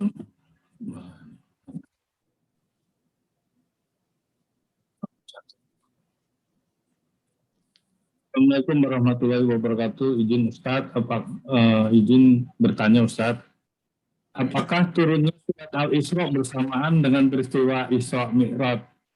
Ini pertanyaan pertama Ustadz. Baik. Ya ada di antaranya subhanalladzi disebutkan subhanalladzi asra bi 'abdihi laila minal masjidil haram ilal masjidil aqsa. Turun surat Al-Isra. Kalau Al-Isra yang tentang Isra Mi'raj itu di awal ya, di awal subhanalladzi asra bi 'abdihi. Tapi yang kita lagi bahas Al-Isra di sini yaitu tentang berbakti kepada, jangan berbuat syirik kepada Allah dan berbakti kepada orang tua ya, adalah bukan dalam peristiwa Isra dan Mi'raj. Ya wallahu a'lam. Lanjut. Yang berikutnya dari Ibu Erwin Aziz. Assalamualaikum Ustadz. Nomor 8 dan 9 belum ada penjelasannya. Ini mungkin terkait dengan tadi keutamaan beberapa yang 20 tadi Ustaz. Jagalah yang ke-8, jagalah kehormatan mereka. Dari Abdullah bin Umar radhiyallahu anhuma, Nabi sallallahu alaihi wasallam bersabda, "Innallaha harrama 'alaikum dima'akum wa amwalakum wa 'aradakum ka hurmati yaumikum hadza. Fi syahrikum hadza fi baladikum hadza." Sungguhnya Allah telah mengharamkan atas sesama kalian darah kalian, harta kalian dan kehormatan sebagaimana haramnya hari ini, haramnya bulan ini, haramnya negeri ini. Jadi gini Bu, bahwa kita ini ya sebagai sesama muslim haram ditumpahkan darahnya, haram diambil hartanya, dan haram kehormatan kita. Apakah haram kehormatan kita? Gak boleh digibahi, ya, gak boleh difitnah, dirusak kehormatannya. Ini buat sesama muslim. Bagaimana dengan orang tua Anda? Tentu lebih layak untuk dijaga kehormatannya. Apa yang dijaga kehormatannya Pak Ustadz? Jangan kau caci, jangan kau hina orang tua orang lain sehingga menyebabkan engkau orang lain menghina orang tuamu. Nanti ada di bab masih di bab kitab Adabul Mufrad ini tentang hukuman orang yang mencela orang tua. Hukuman orang yang mencela orang tua. Jadi di poin ke-8, jagalah kehormatan mereka. Jangan kau cela mereka. Yang kedua, jangan juga kau cela orang tua orang lain yang menyebabkan orang lain itu mencela orang tuamu. Misalnya gimana? Misalnya suami berantem sama istri. Kata suaminya, tuh bapak lu tuh ganjen, kawin, doyan banget. Nah, itu kan istri jadi ngamuk, dia ngomong lagi, emak lu tuh. Ah, itu tuh, itu nggak boleh tuh. Ya, jadi nggak boleh mencela orang tua atau mencela orang tua orang lain yang membuat orang tua Anda dicela oleh dia. Ini kalau lagi kecil dulu ya, kalau ngalamin zaman-zamannya ini ya, suka dulu tuh ngata-ngatain orang tua kalau lagi kecil tuh ya, dulu ya zaman dulu ya. Terus zaman sekarang mah kagak kali ya. Jadi itu, jadi orang tua tuh jaga kehormatannya, jangan dicela ya. Atau digibahi. Digibahi. Jangan digibahi, jaga kehormatannya. Ya. Nah, di antaranya jadi sama muslim harus dijaga darahnya, hartanya, nggak boleh dirampas. Nah, termasuk kehormatannya. Kehormatan ini nggak boleh dijelek-jelekin, termasuk digibahin. Maka gimana dengan orang tua kita? Itu lebih layak lagi tentunya. Itu nomor 8. Kemudian nomor 9, berikan pelayanan kepada orang tua dan bantulah urusannya. Nah, ini mah gampang banget kali ya. Ya, orang tua ya dilayani nanti ya, diurus ya. Karena seorang muslim ya, dalam hadis disebutkan Ibu, yang poin 9 ya, pelayanan kepada orang tua. Kalau seorang muslim terhadap saudara muslim yang lain tidak boleh menzolimi, tidak boleh membiarkan dalam bahaya. Barang siapa memenuhi kebutuhan saudara muslim, nih, barang siapa yang memenuhi kebutuhan saudara muslim, maka Allah akan penuhi kebutuhannya. Ini baru saudara muslim, Bu. Gimana orang tua? Siapa yang memenuhi kebutuhan saudara muslim, maka Allah akan penuhi kebutuhannya. Itu baru saudara muslim. Gimana orang tua yang kita penuhi kebutuhannya? Tentu lebih daripada itu. Barang siapa yang melepaskan saudara sesama muslim dari satu kesulitan, maka Allah akan melepaskan ia dari satu kesulitan pada hari kiamat. Ibu melepaskan kesulitan teman ibu, maka Allah akan lepaskan kesulitan pada hari kiamat. Nah, sekarang gimana yang Anda lepaskan kesulitannya adalah orang tua Anda. Dan siapa yang menutupi aib seorang muslim, Allah akan menutupi aibnya pada hari kiamat. Makanya nolong saudara muslim aja yang bukan orang tua bisa begini pahalanya. Gimana kalau nolong orang tua memenuhi kebutuhannya? Makanya Imam Hasan Al-Basri pernah ditanya, ya Syekh, aku pengen baca Quran, tapi orang tua aku lagi makan malam. Lebih baik mana aku nemenin orang tuaku makan malam atau aku baca Quran? Maka kata Syekh, bagi Hasan Al-Basri menemani orang tua makan malam, bikin dia bahagia, bikin dia senang, itu lebih baik daripada haji yang kedua. Jadi lebih baik daripada haji yang kedua. Kalau nemenin orang tua, ya nemenin orang tua tuh. Nemenin orang tua makan, ya tapi jangan main handphone. Ya anaknya nemenin main handphone. Ya nanya, udah makan, ayo makan yang banyak mah. Dia main handphone, ya. Jadi luar biasa ya. Orang memenuhi kebutuhan sesama muslim itu Allah akan mudahkan urusannya. Ya, bagaimana kalau yang kita kasih orang tua? Tentu lebih daripada itu. Lanjut.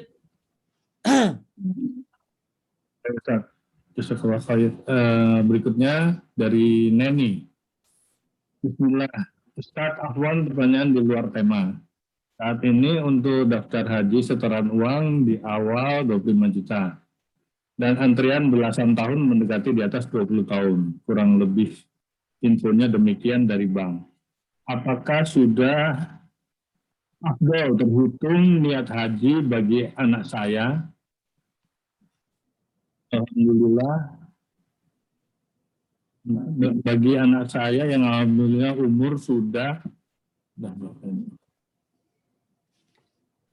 masuk kategori haji. Jika saya tidak mendaftarkan haji, namun saya belikan emas sejumlah pendaftaran haji dengan masuk jikalau kurang lebih 15 tahun lagi, mudah-mudahan anak saya bisa ada rezeki sendiri sehingga menambahin untuk haji plus dan waktu antri tidak terlalu lama. Tolong nasihatnya Ustadz. Apakah Abdul terhitung niat haji dengan demikian kondisinya? Gua bingung nih, Peng. Apa yang nanyanya? Baca pelan-pelan, Peng. Baca pelan-pelan. Ustadz Afwan. Dengerin ya. Iya. Pertanyaan, saat ini untuk daftar haji setoran uang di awal 25 juta, antrian belasan tahun, mendekati di tahun 20, di atas 20 tahun. Jadi kalau sekarang 2021 ya, berarti 20 Ya. tahun, berarti 2041. Oke. Apakah sudah afdal terhitung niat haji bagi anak saya? Alhamdulillah umur sudah bisa masuk kategori haji. Jika saya tidak mendaftarkan haji, namun saya belikan emas sejumlah pendaftaran haji dengan maksud jikalau kurang lebih 15 tahun lagi mudah-mudahan anak bisa ada rezeki sendiri sehingga bisa nambahin untuk haji plus. Begini, anaknya mampu kagak gitu loh. Kalau anaknya mampu ya wajib, haji kan bukan dari umur ya. Haji mah dari kemampuan. Kalau dia mampu berangkat, mampu uangnya ke depan berangkat dan yang ditinggalkannya. Jadi kalau misalnya anak ibu mampu ya dia bagus daftar ya, nggak usah tunggu-tunggu daftar ya. Sekarang kan bisa begini ya, misalnya daftar dulu yang reguler, daftar yang reguler. Tiba-tiba dapat rezeki mendadak tuh ya. Entah dapat janda kaya sedekah ya atau apa dah ya, pokoknya dapat rezeki mendadak gitu loh. Nah, kemudian Anda akhirnya dapat rezeki karena apa? Karena usaha atau jual tanah macam-macam. Itu yang di mana yang reguler itu nanti Anda bisa dapat ini, Peng, bisa pengembalian, Peng. Setahu saya. Jadi nanti misalnya berangkat haji, jadi gini, daftar misalnya sekarang ke Depak, dapat porsi 20 tahun lagi. Tiba-tiba 5 tahun dapat rezeki mendadak. Daftar plus langsung berangkat. Nanti dari travelnya yang plus itu dapat surat kalau dia udah berangkat haji. Nah, itu bisa untuk apa? Untuk pengembalian dana atau nanti setelah 20 tahun dia bisa hibahkan kepada orang lain. Siapa kalau mau dapat pahala haji. Ya Bu ya. Jadi kalau saya sarankan kalau memang dua punya duit ya daftar ya. Kalau udah punya duit ya. Tapi yang penting anaknya memang mampu ya, mampu. Itu aja. Kalau ternyata dapat rezekinya lebih nanti bisa kok, bisa diiniin ya, bisa dikembalikan katanya wallahu alam. Karena pernah ada terjadi demikian. Ya, lanjut Peng. Kelihatannya dari Bu Neni itu adalah dia mau mendaftar untuk anaknya, tapi karena urutannya sampai 20 tahun, dia tidak jadi didaftarkan, tapi dibelikan emas, Ustaz. Iya, disimpan. Ya, disimpan, terus nanti dengan harapan 15 tahun kemudian anaknya sudah berpenghasilan, bisa menjadi tambahan emas tadi, bisa menjadi tambahan untuk jadi haji plus gitu ceritanya. Nggak apa-apa Bu, ya karena itu sebenarnya bukan kewajiban ibu ya, kewajiban anak itu mah. Ya, yang kalau misalnya ibu mau berbuat begitu ya hak ibu. Ibu simpenin tuh emas tuh ya, sehingga nanti anaknya mungkin mampu ya tinggal ditambahin ya, tinggal ditambahin. Nggak apa-apa Bu, lanjut. Jadi niat haji harus berasal dari anaknya ya Ustaz. Ini karena pertanyaannya ujungnya adalah bagaimana apakah itu terhitung niat haji dengan demikian kondisinya. Pertanyaannya terakhir. Udahlah, apa lagi lanjut Peng. Ya. Ini Jack Pur, tuh Jack Pur tuh. Ini ada pertanyaan dari Ibu Erwin Aziz lagi. Assalamualaikum Ustaz, bagaimana dengan orang tua yang tidak pernah sholat sampai akhir hayat? Boleh atau bisa nggak didoakan? Jazakallah khair atas penjelasan. Nggak boleh didoakan ya. Kalau orang tuanya nggak pernah sholat sampai akhir hayat. Orang ninggalin sholat itu ada banyak model ya Peng. Satu, dia nggak percaya sholat. Padahal dia Islam tapi nggak percaya sholat. Dia bilang sholat nggak ada. Itu kafir mutlak ya. Ya, itu nggak bisa didoain. Karena dia nggak percaya ada sholat. Dia Islam tapi menyatakan nggak ada sholat. Yang kedua dia Islam dan dia tahu sholat wajib tapi kagak sholat juga, sama kafir juga itu. Al-ahdu bainana wa baina as-salat faman taraka faqad kafar. Perbedaan kami dengan mereka orang kafir adalah sholat. Yang ninggalin sholat bisa kafir. Kemudian yang ketiga, dia nggak ninggalin sholat tapi kadang-kadang sholat. Ya, Sholatnya tuh duhur kadang tinggal, ya, asar kadang tinggal, maka ini dosanya di atas zina. Orang ninggalin sholat itu dosanya di atas zina, ya. Dosa ninggalin sholat dalam kitab Al-Kabair itu nomor 4. Sedangkan dosa zina itu nomor berapa ya? 10 apa nomor 20 itu. Ya, jadi ada orang yang kadang sholat, kadang kagak, kadang sholat, kadang kagak. Maka ada yang menyebutkan dia kafir kecil, dia fasik, ya, atau juga menyebutkan yang lainnya. Yang terakhir, orang benar-benar dia sholat tapi akhir waktu mulu, telat mulu sholatnya, ya. Nah, ini orang yang mungkin kudu dinasehatin, kudu menuntut ilmu. Jadi kalau orang tua nggak pernah sholat sampai akhir hayatnya, nggak bisa didoain, ya, nggak bisa didoain. Lanjut. Lalu ini pertanyaan berikutnya dari Cek Pur. Oh, ini Mas Joko Purwoko maksudnya. Ustaz, banyak surah dan ayat pada Al-Quran menjelaskan bagaimana seorang muslim harus berbakti kepada orang tua. Sementara perintah untuk merawat anak selalu disebutkan sebagai cobaan, selain harta. Sementara pada kenyataannya, sebagai ortu kadang lebih menyediakan waktu untuk urus anak daripada mengurusi orang tua. Mohon pencerahan tentang pemahaman ini. Sebagian ortu kadang lebih menyediakan waktu untuk urus anak daripada mengurus orang tua. Orang tuanya. Jadi di posisi dia sebagai orang tua lebih sering ngurus anaknya daripada ngurus orang tuanya sendiri. Ya, memang di dalam Al-Quran juga disebutkan, ya, kalau anak itu adalah qurrata a'yun. Ada qurrata a'yun, anak itu penyejuk mata, ya. Ada lagi anak sebagai fitnah, anak sebagai adu, musuh. Ada lagi anak sebagai perhiasan zina. Maka ada 4 model anak ada 4 model. Qurrata a'yun, penyejuk mata, kemudian sebagai ujian, sebagai fitnah, sebagai musuh. Dan di dalam Al-Quran, ya kan tadi saya sudah sebutkan bahwa kedudukan orang tua ini di bawah setelah bertauhid kepada Allah Subhanahu wa taala. Maka kewajiban berbakti kepada orang tua seperti kewajiban berbakti kepada Allah. Kewajiban berbakti kepada orang tua seperti kewajiban bertauhid kepada Allah Subhanahu wa taala. Maka kewajiban anak adalah mengurus orang tuanya. Nah, sekarang banyak orang tua ngurusin anaknya, tapi nggak ngurusin orang tuanya, ya salah dong. Ya, salah. Kalau orang ada misalnya orang ngurusin anaknya mulu, tapi orang tuanya nggak diurusin, salah dia. Ya, maka kata Syekh Utsaimin, maka berbaktilah kepada orang tuamu, maka anakmu akan berbakti kepadamu. Ya, berbaktilah kepada orang tuamu, maka anakmu akan berbakti kepadamu. Tapi siapa yang dulu tidak berbakti kepada orang tuanya? Misalnya kita dulu badung, ya, nyusahin mulu, ya. Wah, pokoknya ngeselin banget dah, ya. Mentang-mentang anak kolong, pokoknya apa aja dah tuh, ya. Nah, kemudian kita bertobat kepada Allah. Maka mudah-mudahan Allah tutupi aib-aib kita dengan anak-anak kita. Dan kita bertobat yang terpenting.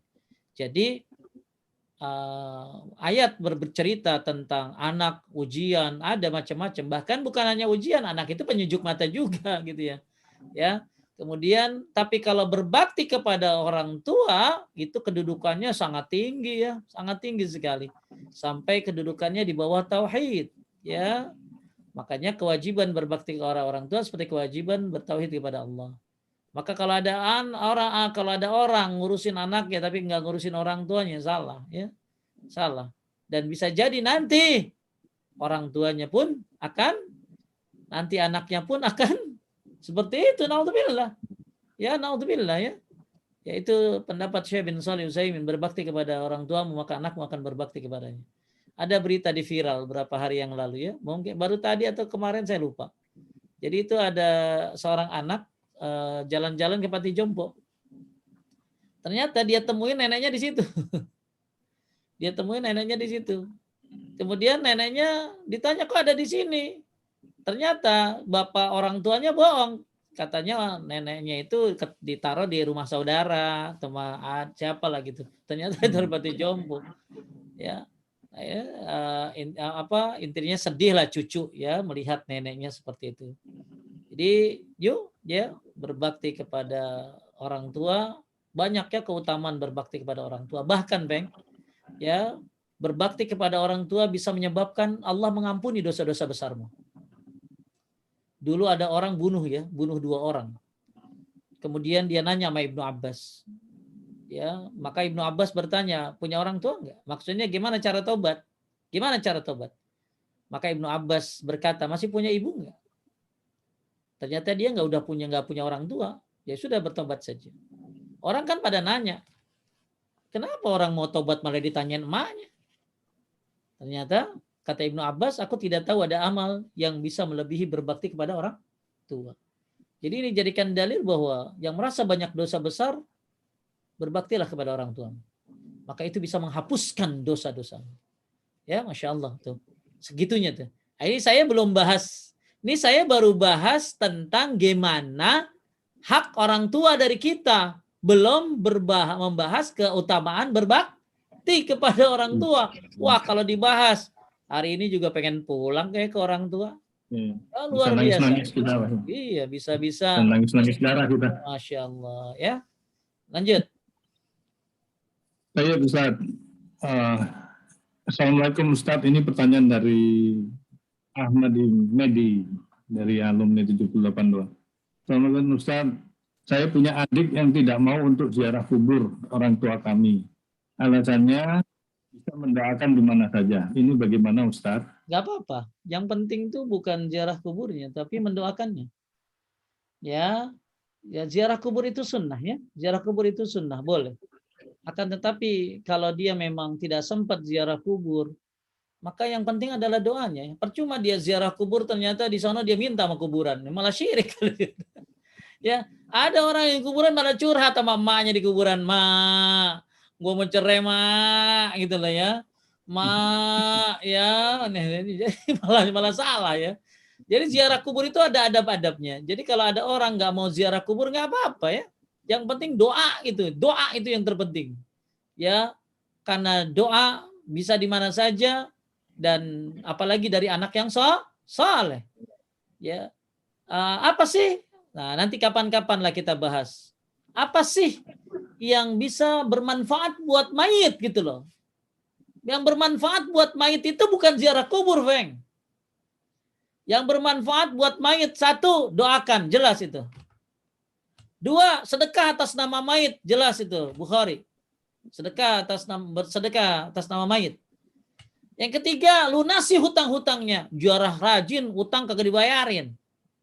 Lunaskan hutang-hutangnya. 4, jalankan wasiatnya. Apa wasiat orang tuamu? 5, berbuat baik kepada teman-teman orang tuamu. Orang tuamu kan punya teman tuh. Berbuat baik kepada mereka. Ya. Kemudian yang 6, ya, lanjutkan kebiasaan baik orang tuamu. Orang tuamu suka apa? Suka hari Jumat tuh ngasih nasi ke masjid 50 biji, bagian sedekah. Lanjutin tuh kebiasaannya. Ya. Kemudian yang ke-6, urus tuh pohon peninggalan yang ditanam oleh orang tuanya. Kalau orang tuanya suka nanam pohon, karena pohon yang ditanam oleh orang yang sudah meninggal lalu dimakan oleh burung, binatang, dimakan oleh anaknya, ya misalnya dia nanam cabai, nanam pohon, nanam apa, dimakan oleh anaknya, dimakan oleh binatang, itu jadi pahala sedekah buat yang nanam. Banyak ya amal-amal yang bermanfaat buat mayit, tapi tidak ada ziarah kubur. Ziarah kubur boleh, ya. Ziarah kubur boleh. Ya, Anda ngucapin salam. Assalamualaikum ya ahlad diyar minal mu'minin wal muslimin. Yarhamukumullah astagfirin astagfirin. Ya, orang tahunya cuma assalamualaikum ya ahlil kubur. Tahunya gitu doang ya. Ya, kata yang di bawah waalaikumsalam ya ahli dunya gitu ya. Jadi banyak yang nggak tahu adab-adab kekuburan ya. Jadi banyak hal yang bisa dilakukan buat orang yang sudah meninggal. Tapi ziarah kubur adalah sunnah. Anda mau melakukan boleh, Anda tidak melakukan tidak apa-apa. Yang penting jangan pernah tidak mendoakan orang tuamu.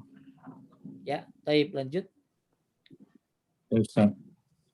Berikutnya dari Mas Yudi Ismail. Assalamualaikum Ustadz. Tadi Ustadz menjelaskan bahwa menumpahkan darah atau menzalimi sesama muslim haram hukumnya. Tapi sekarang kaum muslimin masih saling berperang dan membunuh, contohnya di Syria, Yaman, Afghanistan, dan lain-lain. Apa mereka tidak tahu hukumnya, Ustadz? Yang menyedihkan mereka tidak membela saudara-saudaranya di Palestina. Wallahu a'lam. Ya, itu tanya aja sama Ustadz Abdullah Roy ya, nama siapa Sufyan Roy ya, tanya aja ya. Tapi intinya itu kepentingan politik kan nggak tahu ya. Saya nggak ngerti keadaannya. Tapi intinya sama Muslim tidak boleh saling menyakiti ya, apalagi saling membunuh ya, nggak boleh. Nah, alasan mereka apa saya kurang paham ya. Nanti bisa ditanya tuh sama Sufyan Rurai ya. Nah, lanjut. Baik Ustadz. Pak Ustadz, dari Ferry Kasim. Pak Ustadz, kita tahu banyak di sekitar kita sebagian muslim, mereka ada yang tidak sholat, ada yang sholat tidak baca Al-Quran. Namun mereka sebenarnya mampu untuk naik haji. Apa hukumnya mereka termasuk orang-orang Islam yang dapat berangkat naik haji? Wajib Maksudnya ya. apa yang wajib naik haji? Oh iya. Maksud, Ya, ukuran naik haji itu adalah tentunya orang Islam satu ya yang penting ya. Ukuran orang Islam ya dia naik haji. Kemudian orang naik haji ini jangan sampai dia kagak sholat gitu loh. Ya, jadi kan memang yang ditanya sama Ferry ini ada orang muslim yang tidak sholat, tapi dia pergi haji. Ya, atau mungkin dia dia sholat tapi nggak bisa berangkat, tapi nggak mau naik haji. Jadi semua ada porsinya ya, ada porsinya, dan semua porsi harus dijalankan. Tapi haji bagi yang mampu. Mampu apa? Mampu materi. Ya, mampu materi. Tapi ketika ada orang berangkat haji kagak sholat, ya gimana? Atau dia berangkat haji tapi syirik, menyekutukan Allah. Dia berangkat haji tapi rajin haji tiap tahun, umrah tiap bulan, tapi ke dukun member gimana? Ya, maka ketika seseorang mengaku beragama Islam, jalankan semua hak-hak Islam. Yang pertama adalah syahadat. Syahadu an la ilaha illallah, syahadu anna Muhammadar Rasulullah. Dia harus mentauhidkan Allah dan jangan menyekutukan Allah dan ittiba kepada Rasulullah sallallahu alaihi wasallam. Itu poin yang pertama sebagai seorang muslim. Yang kedua dia harus sholat, nggak bisa, ya nggak sholat dia harus sholat. Yang ketiga dia harus puasa Ramadan kan sebulan sekali. Kemudian zakat juga kalau masuk nisab, betul? Nisabnya, haulnya. Nah, haji bagi yang mampu. Maka semuanya kalau haji bagi yang mampu ya. Nah, zakat ukurannya nisabnya. Tapi kalau puasa, sholat, kemudian syahadat itu hal yang harus dilaksanakan seorang muslim. Nah sekarang kalau Anda sudah syahadat bagus, sholat juga sudah dilaksanakan, kemudian puasa juga dilaksanakan yang wajib, kemudian zakat dibayar, maka pergi haji. Ya jangan sampai dia nggak pergi haji padahal dia mampu. Ya, man aradal hajja falyata'ajjal. Marang siapa yang berangkat haji buruan berangkat. Dan hati-hati, dia mampu tapi tidak berangkat haji, maka ini termasuk bagian daripada dosa. Malah dalam sebuah ini disebutkan dia mau milih mati Yahudi atau Nasrani. Padahal dia mampu ya. Maka jadi jalankan sesuai dengan porsi-porsinya. Kalau dia sudah mampu berangkat haji. Tapi jangan sampai dia haji tapi gak sholat. Dia haji tapi percaya ke dukun. Dia haji tapi Masya Allah menyerorok tidur tuh sampai ini banget, fanatik banget gitu loh ya. Padahal itu jin dan lain sebagainya. Jadi semua dijalankan sesuai dengan hak-haknya dalam Islam. Ya, jangan sampai haji mulu tapi ternyata dia menyekutukan Allah, dia tidak sholat, maka bisa hilang amalnya.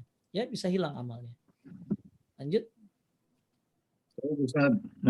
Ini pertanyaan dari Mbak Ninung. Pertanyaan terakhir mungkin ini. Ustadz, kalau kita sedekah untuk orang tua yang sudah meninggal, apakah harus diniatkan untuk orang tua yang sudah meninggal? Bisa diniatkan, Anda bisa dapat dua-duanya, Anda dapat buat diri Anda dan dapat orang tua atau orang tua yang dapat pahalanya. Yang penting Anda niatkan dalam hati ini untuk orang tua saya. Ya dibolehkan ya. Ya, ada isinya diriwayatkan oleh Bukhari. Dibolehkan memberikan sedekah buat yang sudah meninggal. Sedekah ya, sedekah. Sedekah ya, bukan yang lain-lain. Lanjut. Habis. Sudah habis pertanyaannya Ustaz. Saya ada pertanyaan boleh Ustaz. Pertanyaan saya perihal sholat tadi, pembatasan pengakhiran waktu sholat. Saya pernah bertemu dengan beberapa kawan saya. Mereka gemar untuk mengakhirkan sholat isya karena setelah sholat isya kemudian tadi isya pada waktu sudah di ujung malam ya, jam 12 lebih malam gitu. Saya tanya kenapa begitu, karena mereka biasa melakukan setelah itu lanjut dengan sholat tahajud itu Ustaz. Jadi membuat mereka untuk mempermudah supaya tidak kelupaan atau terlewat. Bagaimana Ustaz pendapatnya? Salah dia ya, padahal dia tahajud boleh habis isya. Dia isya tepat pada waktunya, lalu dia boleh sholat tahajud. Niatnya jangan tahajud, qiyamul lail habis isya, baru siap witir. Boleh, nggak apa-apa ya. Ya, nanti kalau dia malam bangun lagi dia tinggal tahajud. Tapi nggak boleh witir 2 kali. Cuma kalau ada orang habis, jadi waktu isya itu paling akhir adalah tengah malam. Dibolehkan isya setelah itu kalau darurat. Darurat ya. Seperti orang yang kelupaan ketiduran. Orang ketiduran ya dia boleh. Jadi di dalam kitab Sahih Fikih Sunnah dibahas tentang masalah perbedaan pendapat tentang waktu isya. Tapi yang paling tepat, paling selamat isya itu sampai tengah malam. Jadi kalau Anda pengen sholat malam, ya nggak usah nungguin jam 12 malam, itu kurang jauh ngajinya dia tuh. Ya, jadi habis isya Anda boleh qiyamul lail, habis ba'diyah isya Anda qiyamul lail, lalu kemudian sholat witir. Ternyata nanti malam nggak bangun, sudah melaksanakan. Cuma masalahnya qiyamul lail yang terbaik kan ada waktu mubah, ada waktu afdol. Kalau waktu mubah itu kayak duha aja, duha itu mubah kan syuruk. Itu syuruk itu kan duha ya. Ya, tapi yang afdol duha itu kan jam 9, setengah 10, jam 10 itu duha afdol namanya. Waktu duha yang paling afdol. Waktu tahajud qiyamul lail yang paling bagus ya akhir malam. Jam 3, jam 2. Akan tetapi kalau Anda takut tidak bisa melaksanakan, lakukan habis isya, niat qiyamul lail, kemudian witir, lalu kemudian nanti malam Anda bangun tidak boleh witir lagi, tapi Anda boleh silakan lanjutkan tahajud. Kalau nggak bangun lagi nggak apa-apa. Ya, nah, ini lihat di dalam kitab Sahih Fikih Sunnah tentang waktu-waktu tahajud, waktu-waktu qiyamul lail. Dibolehkan habis isya karena itu kan udah malam juga ya, udah malam.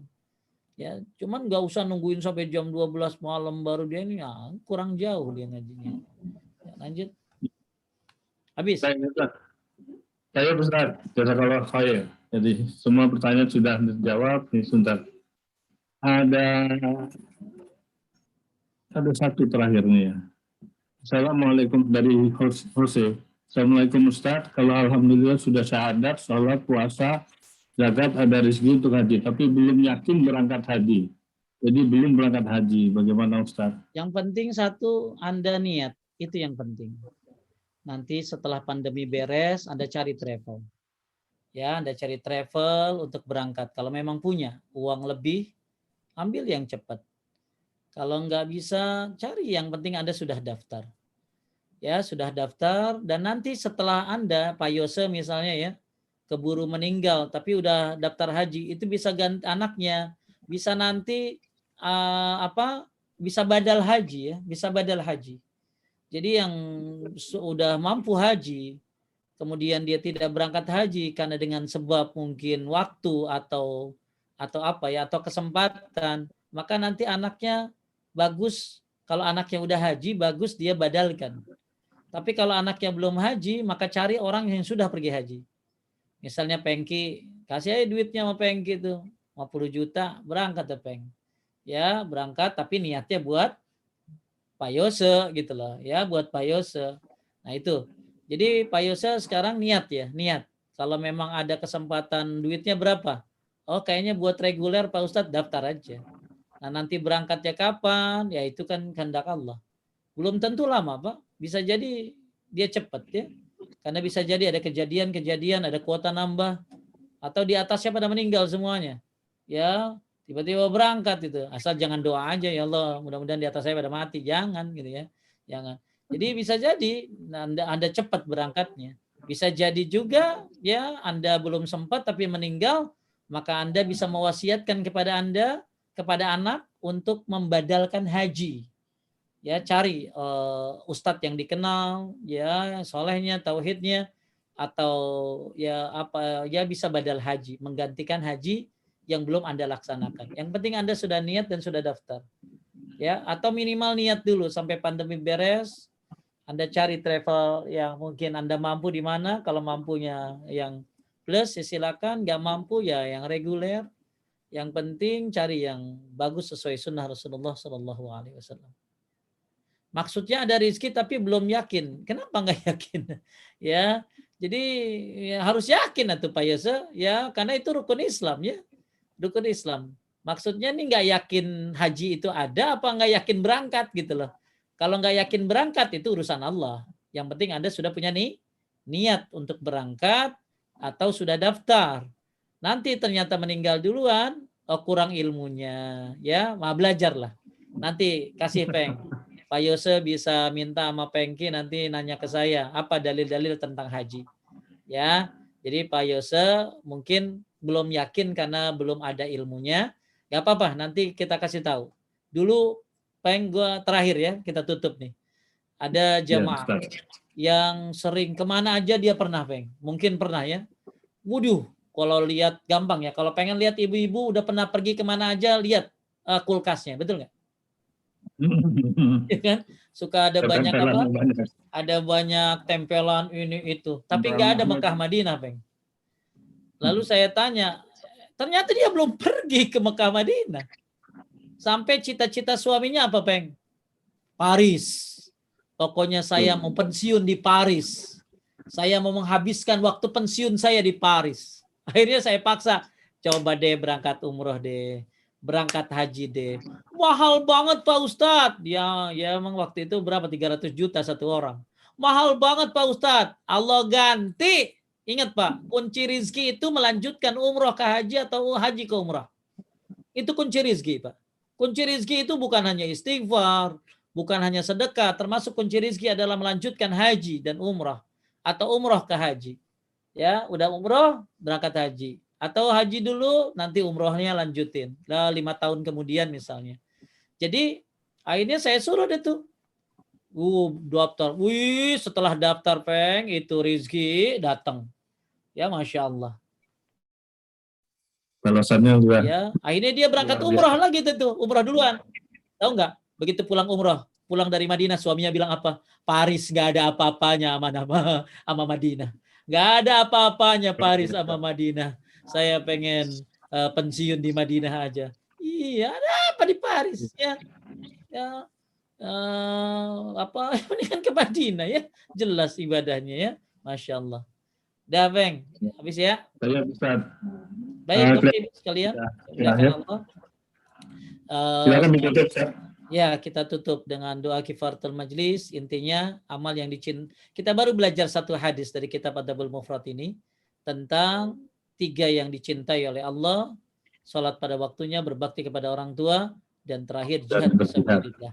Dan mudah-mudahan kita bisa mengamalkan di antara 3 hadis tersebut, khususnya salat tepat pada waktunya dan berbakti kepada orang tua. Ingat, kita cuma nungguin 2 waktu, waktu salat dan waktu kematian. Maka mana yang paling mendahului, wallahu alam. Mudah-mudahan Allah mudahkan kita menyempurnakan sholat, mendapatkan banyak pahala sholat dari sholat berjamaah. Terlalu banyak keutamaan sholat berjamaah. Sampai langkahnya saja udah dihitung pahala. Baru softnya aja udah dihitung pahala. Ya, belum lagi keutamaan sholatnya.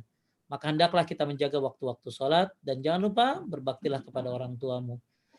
Baik, itu saja. Mudah-mudahan Majlis Ta'lim Al-Hijrah Allah mudahkan semuanya untuk bisa hijrah sebagaimana namanya. Hijrah dari apa yang dilarang oleh Allah Subhanahu wa taala dan hijrah yang kafah, hijrah menuju ridhanya Allah Subhanahu wa taala. Kita tutup dengan doa kifaratul majlis. Subhanaka Allahumma wa bihamdika asyhadu an la ilaha illa anta astaghfiruka wa atubu ilaik. Mohon maaf kalau ada kesalahan dan kekurangan. Barakallahu fikum. Assalamualaikum warahmatullahi wabarakatuh. Waalaikumsalam warahmatullahi wabarakatuh. Terima kasih Ustaz Agus. Manfaat luar biasa apa yang kita dapat ilmunya hari ini, dan insya Allah kita lanjutkan lagi pada pertemuan kedua bulan depan. Insya Allah Ustadz juga jangan bosan-bosan tanya jawab dari kami yang masih belajar ilmu ini. Terima kasih Ustaz. Taib. Assalamualaikum warahmatullahi wabarakatuh. Waalaikumsalam warahmatullahi wabarakatuh. Pamit, Peng. Baik, Ustaz. Terima kasih Ustaz.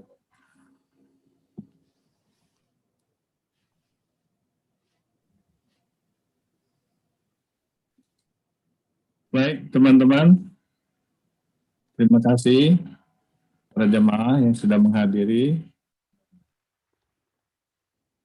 kajian malam ini. Semoga bermanfaat buat kita semua. Semoga Allah senantiasa membimbing kita dalam kebenaran. Amin ya rabbal alamin. Amin. Untuk izin pamit ya teman-teman sekalian. Om Bob silakan ditutup Zoom-nya.